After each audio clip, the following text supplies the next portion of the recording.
ओम शांति।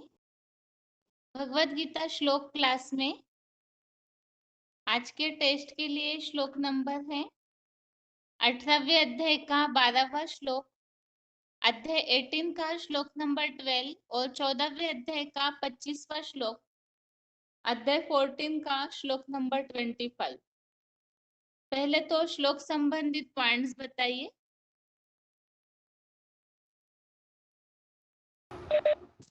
ओम शांति बहन जी। बहन जी पॉइंट बता रही हूँ। बाबा कहते हैं मुख से कुछ कहते हैं और करते कुछ है। सर्विस होगी या डिसर्विस होगी, कोई बादशाह बनेगा। अच्छे कर्म किए होंगे तो समझ सकते हैं राजा रानी बनेंगे। दास दासी भी बनते हैं ना। राजा रानी बनने वालों की क्या करेंगे जरूर। आगे जन्मों में अच्छे कर्म करे तो बुरे कर्म करे तो बुरा जन्म मिलेगा ना। जन्म जन्मांतर कर्म की गति रहती है। बाप तुम बच्चों को तो अच्छे कर्म सिखला रहे हैं, तो ये कहेंगे ना पहले जन्मों की हिसाब किताब तो चुकतू करना है। भक्ति मार्ग में दुनिया में सब समझते हैं, भक्त इस बात को भी जानते हैं, बाकी का कर्म किए नहीं जानते। कर्म गाए जाते हैं, जितना जो अच्छा कर्म करता है उतना उच्च पद पाता है। ऐसे ही बनेंगे। कुछ कर्म करना है ना, उच्च बाप सिखाता। अच्छे कर्म नहीं करते तो झाड़ू लगाते हैं, कीड़े मकोड़े साफ करते हैं, दूसरों के आगे भरी ढोते रहते हैं, तो कर्मों का फल कहेंगे। कर्म की थ्योरी तो चलती रहती है। श्रीमत पर अच्छे कर्म होते हैं, मन मत पर बुरे कर्म होते हैं। तो बाबा कहते हैं शरीर छोड़कर आत्मा दूसरे शरीर में प्रवेश करती है तो बंधनों में बन जाती है।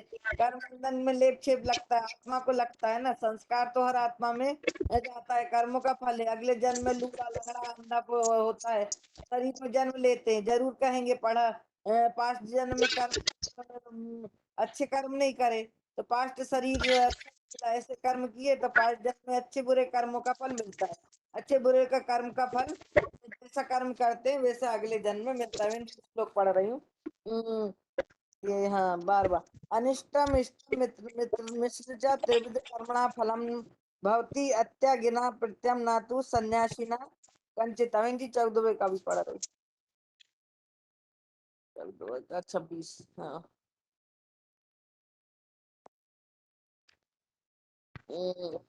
माचा या विचारणे भक्ति योगेन सेवते स गुणान समतीये तान ब्रह्म भूताय कल्पते। और जो मुझे रुद्र ज्ञान यज्ञ पिता के शिव की मामेक वाली अविचारी भावना में सदा ही योग युक्त सेवा करता है, वे प्रकृति के इन दुस्तर गुणों को श्रीमत से संपूर्ण पार करके सदा सतत एक बात भाव में ऊर्ध्वमुखी परब्रह्म के लिए योग है। मतलब इसमें ये कहा है जो भगवान को याद करता है, बस एक माँ विचारी याद। मतलब औरों की नहीं कि दूसरों दूसरों को भी याद करें और बाबा को भी याद करें। बुद्धि इधर उधर नहीं जानी चाहिए, एक बुद्धि सिर्फ बाबा में लगी रहना चाहिए।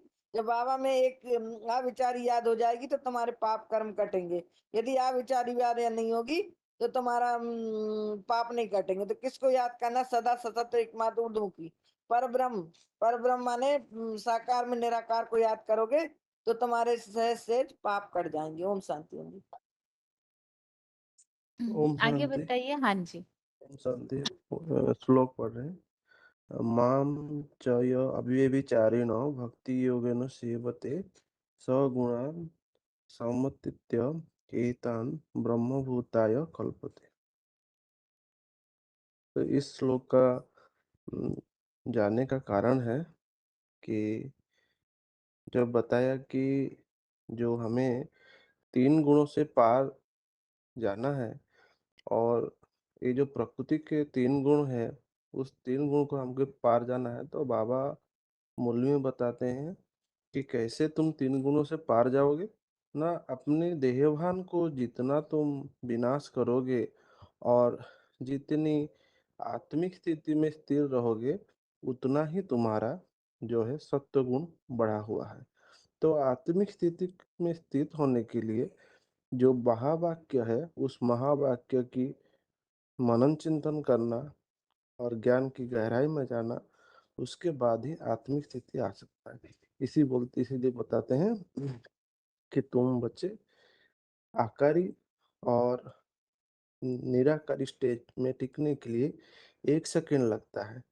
तो जिन जिन का ज्ञान की गहराई में चिंतन मंथन चलता रहेगा वही आत्मिक स्थिति में टिकेंगे, सत्व गुण में टिकेंगे। तो आज का श्लोक है किस तरह से ये 3 गुणों को पार करना है और कैसे पुरुषार्थ करना है, इस श्लोक में यह बात बताई। तो बाबा बताते हैं कि 3 गुणों को पार करना है, तो देहभान से परे आत्मिक स्थिति में रहना है, बाबा की याद में रहना है, बाबा की याद में रहकर सेवा करना है और मामेकम की याद, अव्यभिचारी याद भावना से सदा ही योग युक्त होके सेवा करता है। और वही जो है प्रकृति के ये जो दुस्तर गुण है, ये दुस्तर गुण को श्रीमत के अनुसार संपूर्ण सहज सहज विधि से ही पार करके सदा सत्व एकमात्र जो ऊर्ध्वमुखी परम ब्रह्म है, उनके जो मुकर तनधारी के नजदीक पहुंचता है। मतलब जो विष्णु लोक के वैकुंठ जो बनता है, उस वैकुंठ में उसकी प्रवेशता होती है। तो जो श्रीमत में चल करके और अविवेचर याद से इन जो देहभान को जो नष्ट करते हैं, ऐसे करने वाले सदा जो सत्वस्तो एकमात्र जो ऊर्ध्वमुखी परम ब्रह्म के लिए योग है, यह बताया। और प्रकृति और माया, जिसे 5 सिर बताया कि ये दोनों का संघात ही रावण है। तो वो माया के वशीभूत करने के लिए मंत्र बताया कि जो आत्मा मन मना भव, कि मंत्र और मध्याजी भव। जैसे बाबा बताते हैं, तुम मुझे जितना याद करते हो मैं तुम्हारे साथ उतना नजदीक हूँ। तो बाबा बताते हैं कि जिन्होंने रसगुल्ला खाया होगा उनको रसगुल्ला याद आवेगा, जिन्होंने नहीं खाया है तो उन्हें याद नहीं आवेगा। इसका मतलब है जिन्होंने 63 जन्म में राम वाली आत्मा के साथ संग में रहे होंगे तो उनका जो है स्वतः ही याद आवेगी, याद जो है सहज हो जाएगी। तो ये दोनों जो मंत्र बताया, इस मंत्र के आधार पे जो याद और सेवा का जो डबल लोक लगाते हैं, तो उससे माया आ नहीं सकती है, माया के वशीभूत नहीं रहते हैं। तो बाबा बताते हैं जहाँ बाप है वहाँ पाप नहीं है, तो माया वहाँ आ नहीं सकती। इसीलिए बाबा बताते हैं निरंतर आत्मिक स्मृति और परमात्मा की स्मृति, 1 सेकंड भी अंतर नहीं आना चाहिए। अगर 1 सेकंड भी अंतर आता है तो इसका मतलब और से संख में आए हुए हैं। तो मूल लक्ष्य है विष्णु लोक के स्वर्ग में पहुंचना, इसलिए याद और सेवा दोनों की बैलेंस होना जरूरी है। इसलिए बाबा ने बताते हैं स्वर्ग में प्रकृति तुम्हारी दासी बन जाती है। तो ऐसे जो विष्णु जो महाविनाश होता है, महाविनाश के समय जो ऐसा विष्णु लोक क्यों संगठन बनता है, उस संगठन में प्रकृति जो है चारों तरफ तांडव लीला करती रहेगी, लेकिन वहाँ जो विष्णु लेखे संगठन बना रहेगा उस समय में प्रकृति क्या करेगी, उनकी दासी बनेगी। वहाँ पे वातावरण स्वभाव होगा। तो यह बात इस श्लोक में ये बताई। और 18 का 12वां श्लोक पढ़ रहे हैं। अनिष्टम इष्टम मिश्रम च त्रिविधम कर्मणं फलम भवति अत्यज्ञानाम प्रीत्य न तो संन्यासिनाम कच्चित। तो इस श्लोक में ये बताया जो हमें जो है कर्मफल की त्याग तो करना है। अगर कोई कर्मफल का त्याग नहीं करता है, कर्मफल की पाने की इच्छा करता है, त्याग नहीं करता है, तो कर्म का जो बिगड़ा हुआ जो 3 प्रकार फल है, जिसे बताया प्रिय, अप्रिय और मिश्रित, ये 3 प्रकार फल इस दुनिया में देह से मरकर और आगे जन्म में अवश्य प्राप्त होती है। किंतु जो मुख्य भावी सन्यासी होते हैं, ये उनको प्राप्त नहीं होता है। मतलब हमें जो है यज्ञ कर्म तो करना है, लेकिन यज्ञ की फल की इच्छा इसी जन्म में नहीं करना है, क्योंकि संगम युग तो प्रत्यक्ष फल देने वाला है। और जिन्होंने इसी जन्म में प्राप्ति की इच्छा करेंगे तो इसी जन्म ही सारे रजाई भोग लेंगे, तो आगे जन्म में क्या मिलेगा, कुछ नहीं मिलेगा ना। तो यही बात इसमें इस श्लोक में बताई है। ओम शांति बहन जी। ओम शांति। हाँ जी। पॉइंट बाबा बोले कि 1026 है, यहाँ का अविनाशी जीवन ही जन्म जन्मांतर काम आता है। द्वापर कलयुग में इस जन्म में अच्छा कर्म करने करने तो अगले जन्म में उसका फल मिल जाता है। कोई दान पुण्य करता है तो अगले जन्म में महल मारियां टारियां मिल जाता है, बहुत बड़ा साहूकार बन जाता है। दूसरों को अच्छा सेवा करते हैं तो दान पुण्य करता है तो जीवन को त्यागी बनाता है, तपस्वी बनाता है, तो अगले जन्म में राजा बन जाता है। राजा बनकर संघ के रंग में फिर पाप कर्म करता है, तो तम प्रधान के राजा हैं तो पाप भी वैसे ही करते हैं, तो फिर नीचे गिरते हैं, नीचे घर में जन्म मिलता है, भल जन्म मिलता है। पर सतयुग में तो पुरुषार्थ किया हो तो काबिल बना रहता है, संगम युग में पुरुषार्थ किया हो तो काबिल बना रहता है, फिर अगले जन्म में अच्छे घर में जन्म मिलता है। कोई कोई का पुरुषार्थ ऐसा होता है जैसे बाबा, जैसे महाराजा विक्टोरिया का वजीर एक ही जन्म में पुरुषार्थ करके उच्च पद पा लेते हैं। पुरुषार्थ मुख्य है, ये पुरुषार्थ अभ्यास उनकी बाप आकर कराते हैं, सिखाते हैं, क्योंकि द्वापर कलयुग में तो पूजा क्या होता है कोई बताता नहीं है, कोई जानता नहीं है। तो इसलिए बाबा बोले कि जो बाप को मन मना भावा का मंत्र महामंत्र, जो माया का वशीभूत जो मंत्र है, तो वहां से सारी प्रकृति तुम्हारी दास दासी बन जाती है, ऐसा मतलब मुनि बाबा बोले। और जो 18 का जो 12 श्लोक है, अनिष्टम इष्टम मिश्रम च त्रिविधम कर्मणा फलम भवति अत्यागिनाम प्रयत्न न तु सन्यासीनाम न कश्चित। और 14 का 26 है, माचायो अभ्यविचारेण भक्ति योगेन सेवते स गुणान् संपत्ते एताम ब्रह्मभूताय कल्पते। इसमें बताया गया कि जो तीन जो जो इसमें बताया गया कि जो अव्यभिचारी भावना से योगी तो सेवा करता है 3 गुणों से, तो वो जो संपूर्ण जो 3 गुणों को वो पार करके परम ब्रह्म की ओर बन जाता है। ओम समझ। गंगटोक बताइए भाई। हाँ दीदी, ये हाँ जो जी। 18 का के 12 श्लोक है, अनिष्टम इष्टम मिश्रम च त्रिविधम कर्मणा फलम भवत्य त्यागी नाम प्रीत्या न तो सन्यासी नाम कचित। अर्थात इसके लिए जैसा बताया है कि कर्म का फल पाने का इच्छुक जो त्याग कर्म बिगड़ा हुआ या न बिगड़ा हुआ, जो चाहा अनचाहा फल मिश्रित फल पाता है, ये दुनिया में मर कर भी जो अगले जन्म में अवश्य उनको पाता है। इसीलिए बाबा भी मुरली में कहा है कि जो कर्म अभी हमने अच्छा नहीं किया है, जो किसी चोरी चकारी जैसा कर्म किया है तो लूला लंगड़ा लच्चा ऐसा जीवन मिलता है। कर्म का फल कभी भी नाश नहीं होता है, इसीलिए देह में विनाश होने के बाद भी वो कर्म रहता है। लेकिन जो सन्यासी लोग होते हैं वो मोक्ष के इच्छुक होने के कारण वो दूसरे जन्म में फल नहीं पाते हैं। तो इसीलिए इसमें बताया कि वो मिथ्याचारी फल हो चाहे अच्छा फल हो, चाहे अनचाहा फल हम दूसरे जन्म में चाह कर भी न चाह कर भी लेते हैं।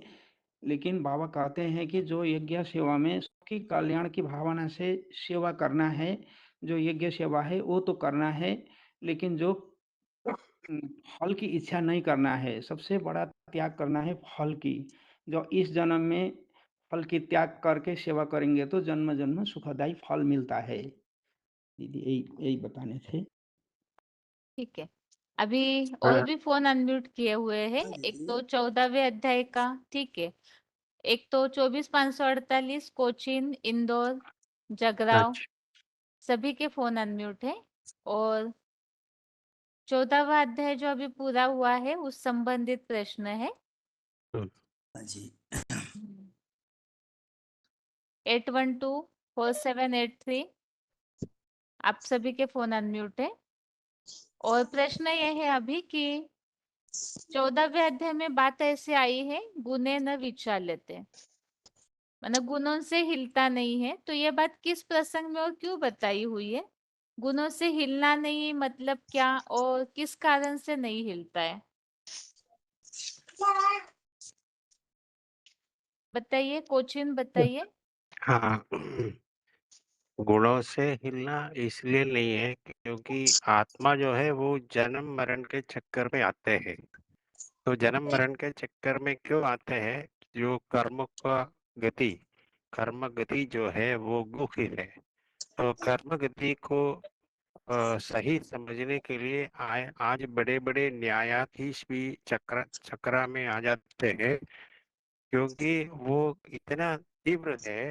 तो थोड़ा सा भी उसमें मिस्टेक आने से उनको उसका फल जो है वो नेगेटिव में आ सकता है। तो इसलिए तो श्रीमत अनुसार को कर्म करना है, तो वो श्रीमत दिलाने वाले सिर्फ एक भगवान ही है, क्योंकि भगवान जो है वो जन्म मरण से यहाँ श्लोक अ, में जो प्रसंग चल रहा है उस अनुसार बताने से अच्छा रहेगा। अच्छा श्लोक में ये जो 14वें अध्याय में बात दीदी चल जी। रही है, गुणों से हिलता नहीं है, तो ये मैं बात बोलूं? यहाँ हाँ, किस प्रसंग में चल रही है? वो गुणों ये है त्रिगुणातीत बनना है। तो गुणों से आने से उनसे गुण से जो है आत्मा जो है वो अगले जन्म में उसको भुगतना पड़ता है। तो गुणातीत बनना है तो उसके फल की इच्छा नहीं करना है, लेकिन भगवान के प्रति जो श्रीमत अनुसार जो कर्म है वो करना है, तब तो गुणातीत बन सकता है। और आत्मा जो है वो उनकी जो भगवान के याद में पिछले जन्म का जो पाप है, पाप कर्मों भस्म करके आत्मा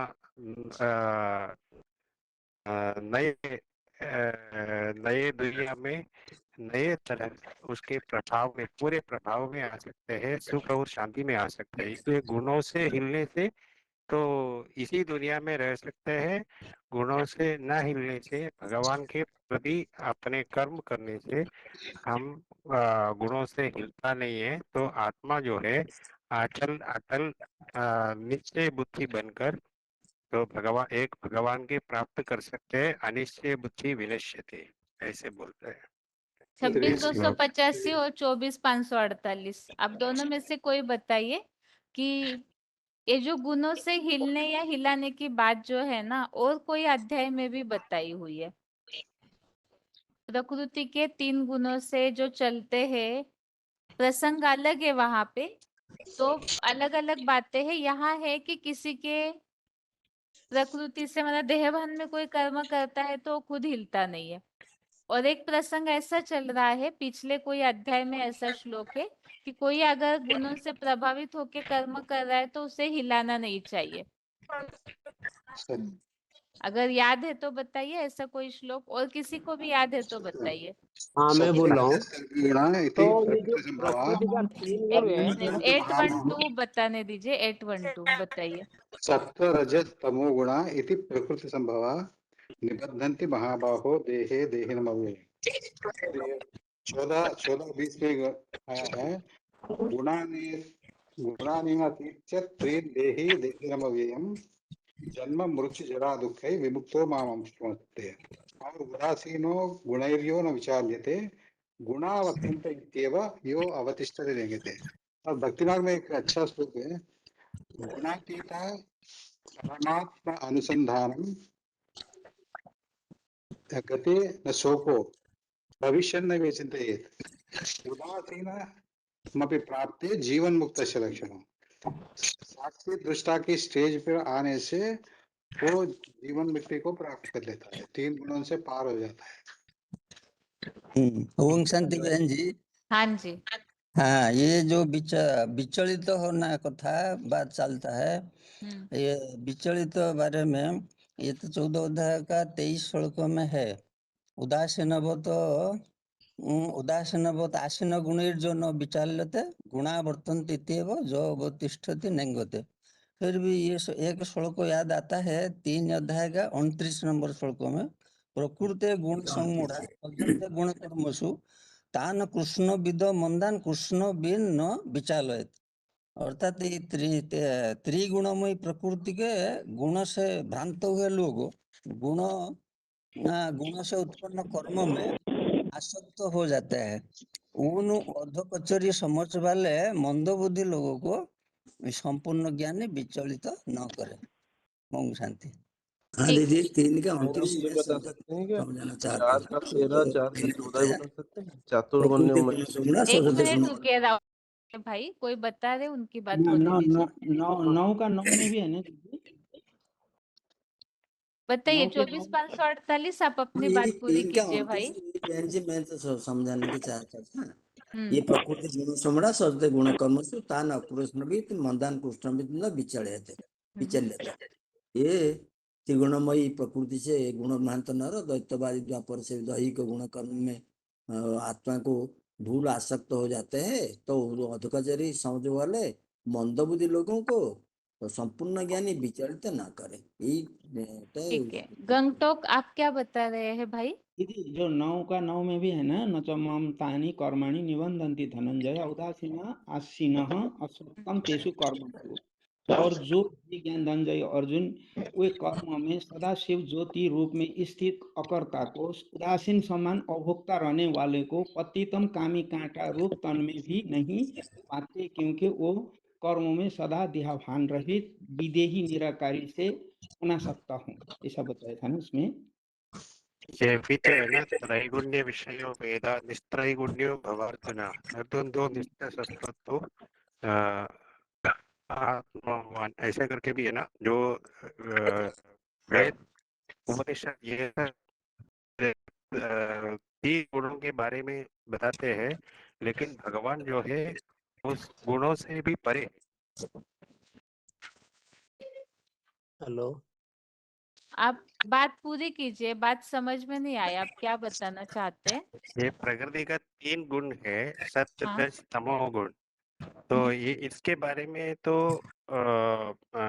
वेदों में उपनिषद में या सब जगह में भक्ति मार्ग के हिसाब से बताते हैं, लेकिन भगवान जो ज्ञान देते हैं वो इन 3 गुणों से परे है। जो जिस ज्ञान से हम आगे इस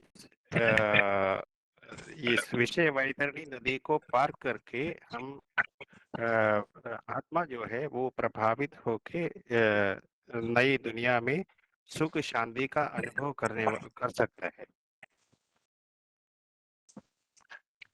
ठीक है, हेलो, इसका सही अर्थ तो है कि हेलो, वेद 3 गुण का है, तो भगवान 3 गुण से अतीत है, अर्जुन ऐसे भी 3 गुण से अतीत बने। हाँ जी हेलो। बोलूं? 4783 बताइए, तीन क्या का बता रहे हैं हाँ आप? जी, मैंने ये जो 23 नंबर श्लोक है जिसमें बताया प्रकृति का जो 3 गुण है वो सदा आवर्तनीय है। ये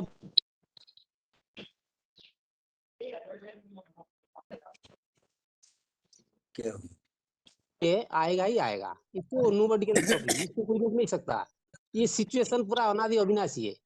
तो कहने का मतलब ये जो जान लेता है वो कभी विचलित नहीं होगा। जैसे कि प्रकृति क्रिया में नहीं गुणे कर्मणि सर्वस्व अहंकार विमणात्मा करता हंगिति मन्यते। ये तो अहंकारी आत्मा जो है अपनी को कर्ता समझ लेता है, लेकिन वो ड्रामा चक्र को नहीं जानता। तो और एक श्लोक था 3:33 का सदृश चेष्टते सस्य प्रकृति ज्ञानवानोपि प्रकृति अंतिभूतानि निग्रहम किम करिष्यसि। तो मतलब हमको कैसे रहना चाहिए ना, ध्रुवतारा मानिंदे बताया और अंग तो समान बताया, अटल अचल रहना है। और माउंट आबू का स्थान का नाम बताया अचलगढ़, और युधिष्ठिर समान रहना है। मतलब जिसका बुद्धि जितना सात्विक बनेगी, इसलिए पढ़ाई ज्ञान युग के आधार पर उसमें ऐसा चीज आ जाएगा, देहम्बा पात्रामी कार्यम्बा साधामी, मैंने देह बन चले जाए लेकिन कार्य हम करके छोड़ेंगे। जैसे ब्रह्मा की मिसाल दिया, तो ये सब बात को आता है। और द्वंद्व वगैरह स्थिति में वो समानता रखा करेगा, मतलब सबके प्रति समान भाव। विद्या विनय संपन्न ब्राह्मण को भी हस्ती नहीं सुनी चाहिए सुपाके पंडिता समोदस्ती। समानता एक बहुत बड़ी चीज है। तो ये समानता भाव भी उसको स्थिरियम बनाने में हेल्प करेगा। ये बात को दर्शाया इसी 14 नंबर श्लोक में, 14:23 का। ठीक है, ये 2 का हेलो, 35-40 में बोल सकते हैं। 3 के त्रिगुण 28 हेलो, वेदा। हेलो, एक मिनट, गंगटोक क्या बता रहे हैं 3 के 28 में?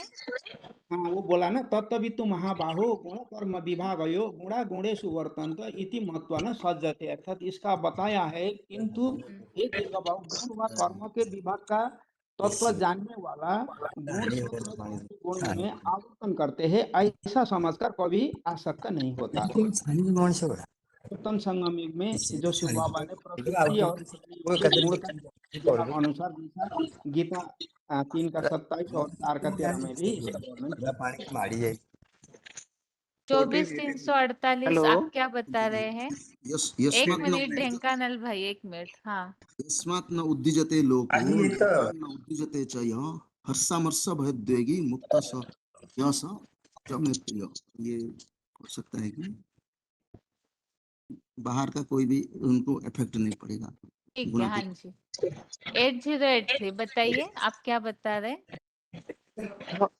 हाँ, ये जो गुणातीत होने का जो लक्षण है, गुणातीत तो वास्तव में परमात्मा शिव ही है, जो गुणों से अतीत। मतलब सत्व रजत तम 3 गुण में तो मनुष्य बंधा हुआ है, लेकिन भगवान जब आकर पाठ बजाते हैं, ये सत्व रजत तम 3 गुणों से ऊर्ध्व, मतलब सदा सत्वस्थ होकर पाठ बजाते हैं। तो ऐसे ही जो गुणातीत पुरुष होगा, वो आत्मा का कनेक्शन में आने से कोई आत्मा अगर सत्वगुणी उसका ज्ञान का प्रकाश निकलते हुए दिखता है या रजोगुणी तमोगुणी स्थिति में आता है, तो वो ना द्वेष करता है ना उसके निवृत्त होने का आकांक्षा करता है।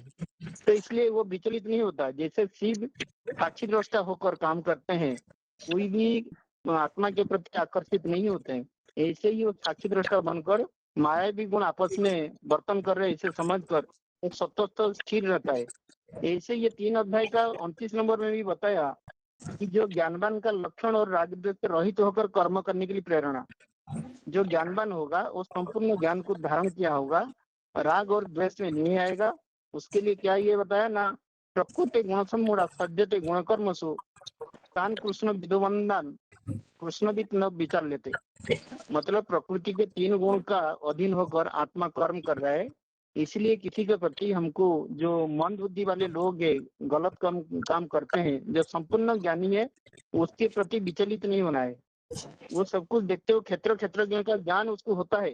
ये शूटिंग पीरियड चल रहा है, पुरुषोत्तम संगम युग में हमको गुणातीत बनना है। ये सत्व रजतम 3 गुण मनुष्य से आता है, लेकिन भगवान तो सदा सत्वस्थ रहता है, गुणातीत रहता है। तो ऐसे ही ये जानकर क्षेत्रज्ञ का जानकर जो संपूर्ण ज्ञानी है, ये समय वो विचलित नहीं होगा। ये बात होता है। 14 में भी आया था, ऊर्ध्वं गच्छन्ति सस्वस्था मध्ये तिष्ठन्ति राजसा जगन्यगण उत्तिष्ठ अधो गच्छति तामसा। और ये भी है, नान्यं गुणेभ्य कर्तारं यथा दृष्टानुपश्यति गुणेभ्यश्च परं वेत्ति मद्भावं सोपपद्यते। दीदी बाबा ने बताया अगला प्रश्न पूछे या यहाँ ही ये वही इसको वही अगर बात थोड़ा सा रिपीट मौका दे तो इसमें बताइए। अगर हाँ मौका जी, दे तो हाँ जी दीदी बताइए। चौथे का 20वां में वो जो निष्काम फल कर्म को जो बताएगा, मतलब जो प्रकृति के जो 3 गुण है उससे हटके जब अगर शिव बाबा की में आश्रय लेंगे और कर्म फल की आसक्ति का त्याग करते हैं, तो जाके वो निष्काम फल कर्म कहला जाएगा। दीदी और बताओ, विशेष तौर पर बताते हैं कि जो ये है न द्वेष्टि, ये 18वें का 10वां में, न द्वेष्टि अकुशलम कर्म कुशले न अनुसज्जते त्यागी समाविष्टो मेघावी सन्न संशय। और ये भी एक जो निष्काम कर्म की उस भाषा में आ जाता है। मतलब परंतु वो जो तीनों गुणों से हट के ये कहला जाएगा। मैंने समझा।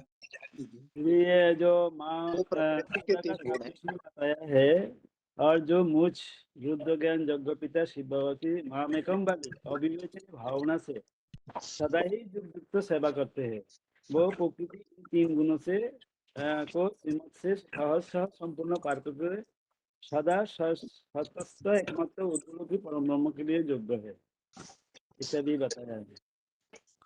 जो जी बहन जी, प्रकृति इसका के 3 आंसर गुण 2 है का ये 45 अविनाशी है, ही हो इनका सकता कभी है। विनाश नहीं होता है। ये कभी ये अविनाशी है, प्रकृति है, प्रकृति के तत्व है, और आत्मा भी अविनाशी है। जब ये सतयुग में जो रहती है प्रकृति सत्व प्रधान रहती है, और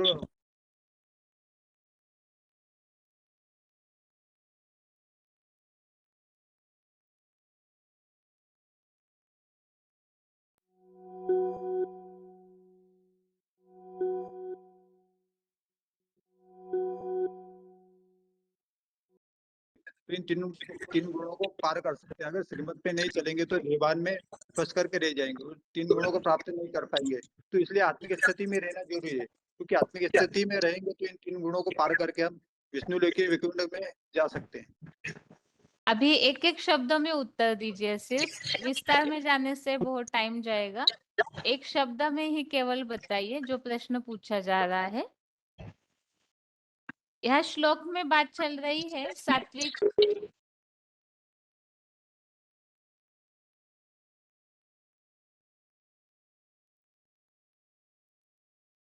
कल्याण अच्छे कर्म बताइए, सिर्फ अच्छे कर्म किसे बताया है श्लोक में? सदाई कर्म जो होता है अच्छे उसे अच्छे कर्म कहा जाता है। अच्छे कर्म किसे कहा है? सुखदाई कर्म जो है सुख देने का कर्म वो अच्छे कर्म है। फलम एक मिनट सभी रुकिए। 26,250 से आप बताइए अच्छे कर्म किसे कहा है? अच्छे कर्म इसको कहा जाता है जो कर्म विश्व कल्याणकारी है। मतलब ज्ञान की भाषा में बताइए। ज्ञान की भाषा में मैंने यज्ञ सेवा ही अच्छे यज्ञ कर्म। सेवा, ठीक है। दीदी देह अभी और अगला देह प्रश्न। दीदी देह और जो व्यक्तियों के प्रति जो आसक्ति और जो फल इच्छा का त्याग करते वो भी अच्छा कर्म बताया गया, सात्विक त्याग बताया गया। ठीक है। अगरतला आप बताइए अच्छे कर्मों का फल कहाँ मिलता है, क्या बताया है श्लोक में? कौन शांति दीदी जो अच्छे कर्म का फल में बोला है सुकृतस्य और सात्विकम निर्मलम फलम, अर्थात जो युद्ध ज्ञान यज्ञ के श्रेष्ठ सेवा कर्म और संगमजनी पुण्य के फल स्वरूप अच्छे कर्मों का सात्विक निर्मल फल होता है। सत्वम सुख देता है। और ये भी कहा है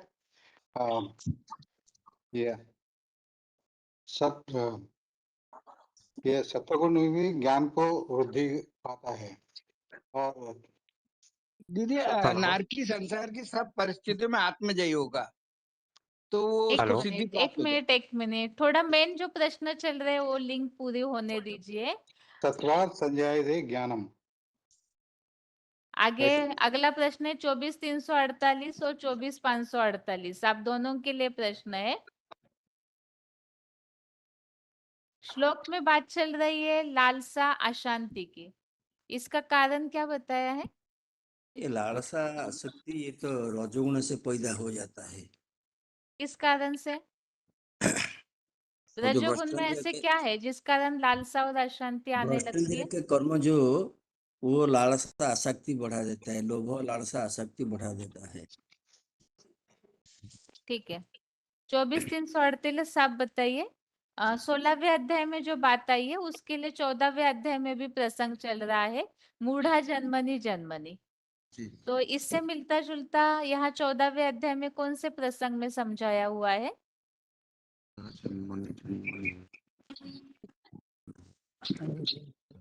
17,083 आप बताइए। ये 14 का 15 है। हाँ जी, क्या बताया है उसमें? जो प्रलियन तमसी मुनियोनिषु जायते, अर्थात जो तमोगुणी है वो महामृत्यु को प्राप्त हुआ मूढ़मति के राक्षसों में पैदा होती है। ठीक है। आगे 8083 और 812 आप दोनों के लिए प्रश्न है। जो आज का श्लोक है ना 14वें अध्याय का 25वां, उसमें जो प्रसंग चल रहा है उसके लिए मुरली में बाबा कौन सी बात बताते? कोई मुरली आवेक्तवाणी का पॉइंट बताइए। आज जो श्लोक है याद सेवा श्रीमत, इस प्रसंग में जो बात चल रही है तो इसके लिए मुरली में बाबा कौन सा महावाक्य बताते? मुरली में या तो आवेक्तवाणियों में? ये बताते हैं कि अव्यभिचारी याद होना चाहिए, अव्यभिचारी याद होना चाहिए। एक से सदगति, अनेक मतों से दुर्गति। 8083 बताइए। हाँ, इसमें बाबा बताते हैं कि बाबा महामंत्र देते हैं कि मनमना भव मध्याजी भव माम एकम नमस्कुरु। मतलब हमारा जो नमन करना है कि भगवान को याद करना है वो व्यभिचार रूप में होना चाहिए। क्योंकि अव्यभिचारी याद करेंगे तब जाके हमारा पाप भस्म होगा। अगर याद व्यभिचारी होता है, बीच बीच में अगर दूसरे की याद आता है तो उसका संग रंग भी बुद्धि को लगता है, तो इसीलिए हमारा पाप भस्म नहीं होता है। जैसे बाबा उदाहरण देते हैं, जैसे आग अगर तेज होता है तो सोना से चढ़ा हुआ जो कट है वो उतर जाता है। अगर आग तेज नहीं है तो सोना से खाद नहीं निकलता है। ऐसे ही हमारा याद भी जब अव्यभिचारी होता है, माम एकम याद में जब टिकते हैं, ये सबसे बड़ा सत्य है। क्योंकि मनमना भव मध्याजी भव से भी सबसे बड़ा शर्त है कि माम एकम याद करो। जब माम एकम अव्यभिचारी याद में आत्मा टिकता है तब वो सबसे बड़ा श्रीमत को फॉलो करता है। एक भगवान का संस्कार में आकर वो पूर्व जन्म में किया हुआ जो भी पाप का कर्म है, जो भी पाप का बोझ चढ़ा हुआ है, उसको खत्म करने में वो सक्षम हो जाता है। राकेश भाई जिनका नाम लिखा है, रोल नंबर नहीं लिखा है, बताइए भैया 14वें अध्याय का जो 25वां श्लोक है।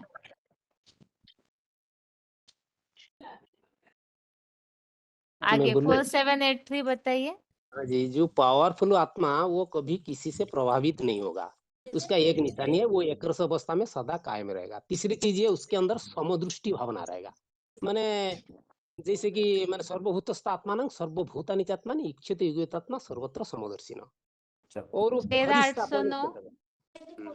हाँ दीदी, हाँ जी, जैसा कोई सा भी हो, जैसा कोई सर्दी गर्मी सुख दुख मान हानि अपमान जैसे भी हो, उनमें समान करने के लिए एक बाप के याद में कर्म करना है। एक बाप दूसरा न कोई, ऐसा होकर कर्म करना है। एक बाप की कही हुई बात को मानने से हमारा अच्छा त्याग हो जाता है, इसीलिए अव्यभिचारी याद हो जाती है दीदी। अव्यक्तवाणियों में और मुरलियों में भी वैसे अव्यक्तवाणियों में विशेषकर ये बात आती है, याद और सेवा का डबल लॉक होना चाहिए। श्लोक में बात आई हुई है मामेकम वाली अव्यभिचारी भावना से योग युक्त सेवा।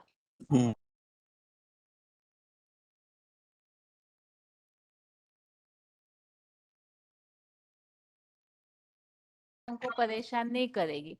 माया ना आए इसके लिए लॉक लगाना है, तो कौन सा लॉक है? अगर याद में रह करके कंटिन्यू सेवा में लगे रहते हैं तो माया जो है वो कभी भी पुरुषार्थियों को प्रभावित नहीं करेगी। जी एक गीता में एक योगयुक्तो मुनि ब्रह्म आचर्यणादि गच्छति। योगयुक्त वाला शीघ्र को शीघ्र प्राप्त कर लेता है। ठीक है, अगला प्रश्न है अभी। हाँ मुरलियों में। हाँ जी, अच्छा बताइए बताइए। हाँ जी हाँ, बोलिए मुरलियों बोलिए। में बाबा कहते हैं कि 63 जन्म से जी बोल रहा हूँ। हाँ जी जी हाँ, बाबा बोलते हैं कि 63 जन्म से सबको प्रैक्टिस है देववान से देववान का, तो इस कारण से इन्हें पार करने का मुश्किल है। लेकिन जो अव्यभिचारी याद और जोगोजुक्त सेवा करते हैं ना, उसी से ही देववान से पार जा सकते हैं। अर्थात दुष्टर प्रकृति के गुण को पार करके नित्य सत्वस्थ भाव अर्थात सात्विक भाव से आत्म स्थिति में टिकना, और वैसे टिकने वाले परम ब्रह्म के लिए योग्य अर्थात भगवान के पास पहुंच सकते हैं। ओम शांति। 17,083 दुस्तर मतलब क्या है? दुस्तर मतलब बाबा बोले मैंने दुस्तर का मतलब बाबा बताए कि जो कठिनाई से जो पार करना उसे दुस्तर कहा गया। मैंने कोई चीज मैंने जो माया जो है तो दुस्तर करता, तो दूसरे मैंने कठिनाइयों से जो पार कर जाए तो उसे दुस्तर कहा गया। राहुल केला आप बताइए, ऐसे क्यों कहा हुआ है कठिनाई से पार करने योग्य, किस कारण से? जो 63 जन्म का जो हमारा देह भान है वो ऐसे ही नहीं मिटता है, क्योंकि वो आदत पड़ी हुई है। इसीलिए ऐसी बातें हैं जो कि ज्ञान देते हैं कि तुम आत्मा हो। तो हमारे अंदर में जो सागर मंथन होता है नेगेटिव और पॉजिटिव संकल्प की, और ये जो पॉजिटिव संकल्प है ये शिव के देते हैं जो कि ज्ञान की चिंतन मंथन से होता है, तो इसी से ही सत्वगुण बढ़ता है। ठीक है, अगला प्रश्न है अभी, इन 3 गुणों को विपरीत गति से पार करना ऐसे बताया हुआ है, तो विपरीत गति से पार करना अर्थात क्या? 3 गुणों को विपरीत गति से पार करना। विपरीत गति से पार करना मतलब क्या? विपरीत गति मतलब जो सीढ़ी का चित्र में दिखा है कि सतयुग से त्रेता में आए, त्रेता से द्वापर में आए, द्वापर से कलयुग में आए, मतलब ऊपर से नीचे आए। लेकिन अभी भगवान की याद से और ईश्वरीय सेवा से हमको कलयुग से द्वापर में जाना है, द्वापर से त्रेता में जाना है, त्रेता से फिर सतयुग में जाना है, और सतयुग से भी ऊपर जो वैकुंठ लोक है, जो कलातीत गुणातीत अवस्था है, वहां पहुंचना है। तो इसीलिए वो दिशा चेंज हो जाता है। उस टाइम में प्रकृति का आकर्षण में आके नीचे गिरते थे, अभी प्रकृति जीत बनना है, माया जीत बनना है, तो हमारा चढ़ने की स्थिति जो है, दिशा जो है चेंज हो जाता है। उस टाइम में भोगी बनते थे, अभी भोग वासना को छोड़कर तुमको जोगी बनना है, त्यागी तपस्वी बनना है। तो ये चेंज हो जाता है, डायरेक्शन चेंज हो जाता है, इसलिए विपरीत दिशा बताया। दीदी तीन गुणों में आने तीन गुणों में क्यों आते? जब आत्मा प्रकृति के 5 तत्वों के संघात के संग में आती है तो 3 गुणों में आती है। तो इसके लिए मुरली में बोला गया है देह के पदार्थों, देह के संबंधियों से मोह को नष्ट करो। तो जब मोह को नष्ट करते, जैसे जब तक मोह रहता है तो नीचे गिरते जाते, जब मोह नष्ट होगा तो नीचे से ऊपर जाएंगे। और ये कार्य तभी हो सकता है जब भगवान का ज्ञान की ताकत मिलेगी। भगवान की ज्ञान की ताकत तब मिलेगी जब भगवान को जान लेंगे, और जानने के बाद उस ज्ञान को अपन धारण करेंगे तो नीचे से ऊपर उठेंगे। जी दीदी। 27,462 मैं बताता हूँ 27,462 और हाँ जी बताइए। 24,548 आप क्या बता रहे, बताइए। ये जो विपरीत गति बोला है ना, हाँ जी। सत्ययुग में आत्मा देवता बनता है, तो देवता से नीचे गिरते गिरते कलियुग अंत में असुर बन जाते हैं। तो ये जब असुर बन जाते हैं, भगवान आते, तो भगवान के आने के बाद ये भगवान की याद से और पढ़ाई से ये फिर ऊपर चढ़ते हैं। तो कलियुग से चढ़ते चढ़ते फिर सत्ययुग देवता बनते हैं। ये है विपरीत गति से चढ़ जाना। बहन जी ये बोलते बाबा, ये बोलते हैं हाँ जी 812 बताइए। ये उल्टा सीढ़ी चला है। जब करना जरूरी है, संगम युग आता उससे है, विपरीत दिशा में ही आना है। संगम युग जब शुरू होता है तो उल्टी सीधी बाबा को पहचानने के बाद उल्टी सीधी चलना होता है। और जब याद में त्रेता युग को पार कर लेते तो आत्मिक स्थिति और बढ़ती जाती है और शक्ति क्षीण नहीं होती है। इसलिए कहते हैं ऊर्ध्वं गच्छन्ति सस्वस्था, स्वास्थ्य स्थिति में ही ऊपर चलना होता है। और तेपम भूत्वा सत्यलोकम विशालम क्षीणे पुण्यम मर्त्यलोकम विशन्ति। जब पुण्य पूरा खत्म हो जाता है तो मर्त्यलोक में आ जाते हैं कलयुग में। अमर पद देवताओं को प्राप्त हुआ था इस पुरुषोत्तम संगम युग में, पुरुषार्थ के आधार पर। द्वापर कलयुग संसार में सबसे बड़ा दुख है क्या?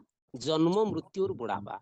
इसके अलावा औसरंती दुख और नारकीय यम यंत्रणा सब भुग रहे हैं, मानव आत्मा भुगता ही है। क्योंकि यहाँ देहवान मानव को दैत्य राक्षस प्रवृत्ति में आसक्त कराता है, बार बार नारकीय माने जुन में डालता है और बार बार जन्म मृत्यु में डालता है। परंतु वो स्वर्गीय सुख जो अमृत बरसाता करता है, तो वो स्वर्गीय माने जब जाते हैं हम गर्भ महल में जन्म लेते हैं, आराम से शरीर रूपी वस्त्र को उतारते हैं, फिर नया जन्म नया वस्त्र परिधान करते हैं, जिसकी यादगार अमरनाथ की कथा और सत्यनारायण की कथा में दर्शाया गया है। तो अमर माना कभी मरता नहीं, ऐसे दुनिया भगवान बाप की जहाँ सत्यता रूपी जो 20 जन्म और एक जन्म संगम की जो कलातीत संगम की जो जन्म, ये सबसे बड़ा वैल्यू है। क्योंकि संगम समय तो यहाँ ही पढ़ाई मृत्यु लोक और स्वर्ग लोक जाने के लिए जो मार्ग है यहाँ प्रशस्त करता है। इसी एक जन्म की पढ़ाई, फिर कोई माने ऊंचा नहीं है, ऊंचा कुर्सी और किसी जन्म में मिलने वाला नहीं है। तो इसलिए इस जन्म को ज्यादा प्रायोरिटी दिया है, सत्य त्रेता की नहीं है। 21 पीढ़ी के साथ पूरा 84 जन्म में कनेक्टेड है ये एक जन्म। सच्चा आत्म धर्म की दिव्य पढ़ाई है।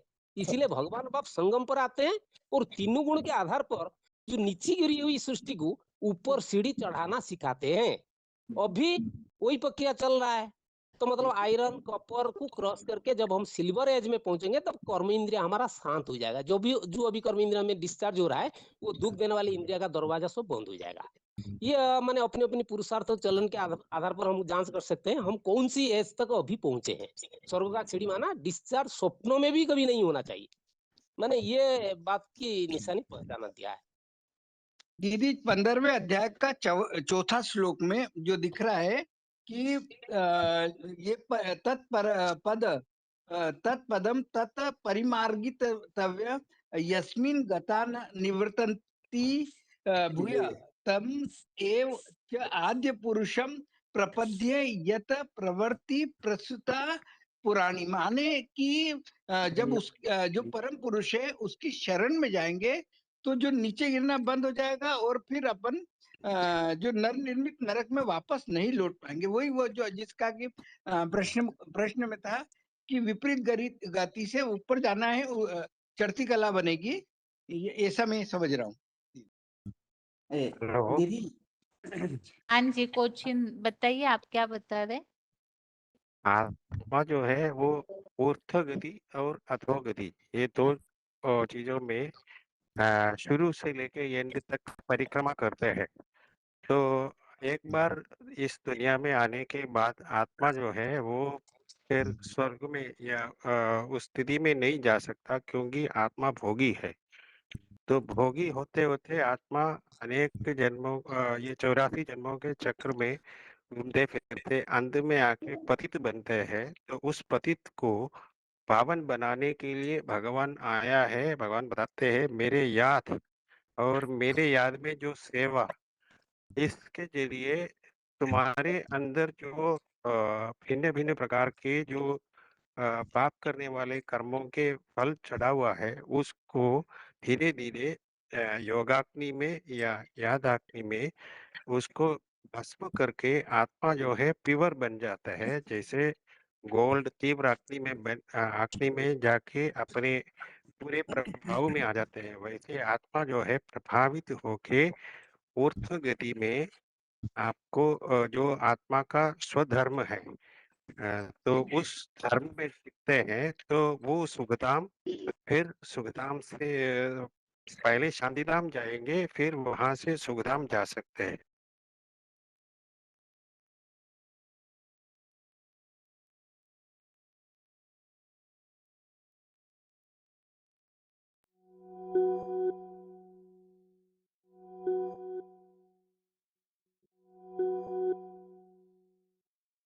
अशांति ये सब में है। तो ये जो दुनिया है, ये विषय वैतरणी नदी है। रावण की 10 सिर के 10 तरह की उसमें आत्मा जो है उछला हुआ है। तो उस उछला को अटल निश्चय में बनाकर एक भगवान के याद में हमेशा टिकना है, तब तो आत्मा ऊर्ध्व गति में जा सकता है। दीदी ये मैं समझता हूँ। मुरली में बताया गया है कि सतयुग त्रेता राम राज्य और द्वापर कलयुग रावण राज्य। तो रावण राज्य मतलब माया का राज्य, और माया के राज से पार होने के लिए जो मुरली में बताया गया डबल लॉक वाली व्यवस्था, जैसे जब नीचे से ऊपर जाएंगे तो डबल लॉक लगाना पड़ेगा। डबल लॉक कैसे लगेगा? जब मामेकम वाली अव्यभिचारी याद होगी और जो मन मना भाव होके उस परम ब्रह्म को याद करेंगे, उसके जरिए से ऊंची स्टेज में पहुंचेंगे तो राम राज्य में पहुंचेंगे। नीचे नहीं गिरेंगे, फिर एक बार जब चढ़ने लगेंगे तो नीचे नहीं गिरेंगे, क्योंकि लॉक लगता जाता है, फिर रोक लग जाती है और ऊपर ही ऊपर जाते जाते हैं। दीदी ओम 14वें अध्याय में जो पुरुषार्थ बताया है ना, जी, वो पुरुषार्थ केवल 2 या 3 वाक्यों में बताना है। सिर्फ 2 या 3 वाक्यों में मुख्य पुरुषार्थ जो 14वें अध्याय में बताया है वो बताना है। सारे श्लोकों का सार, हमें क्या समझना चाहिए, क्या विशेष पुरुषार्थ करना चाहिए, दीदी बताइए। अव्यभिचारी याद, दीदी अव्यभिचारी याद और योग युक्त सेवा, इससे ही परम ब्रह्म को प्राप्त किया जा सकता है। 8083 बताइए। ये 14 अध्याय में बताया कि जगत को उत्पत्ति करने के लिए जो भगवान आता है वो परम ब्रह्म के द्वारा जो ज्ञान देता है, जो परम ब्रह्म शिवलिंग के रूप में दुनिया में पूजा जाता है, तो उन्हीं का शरण में अगर जाएंगे और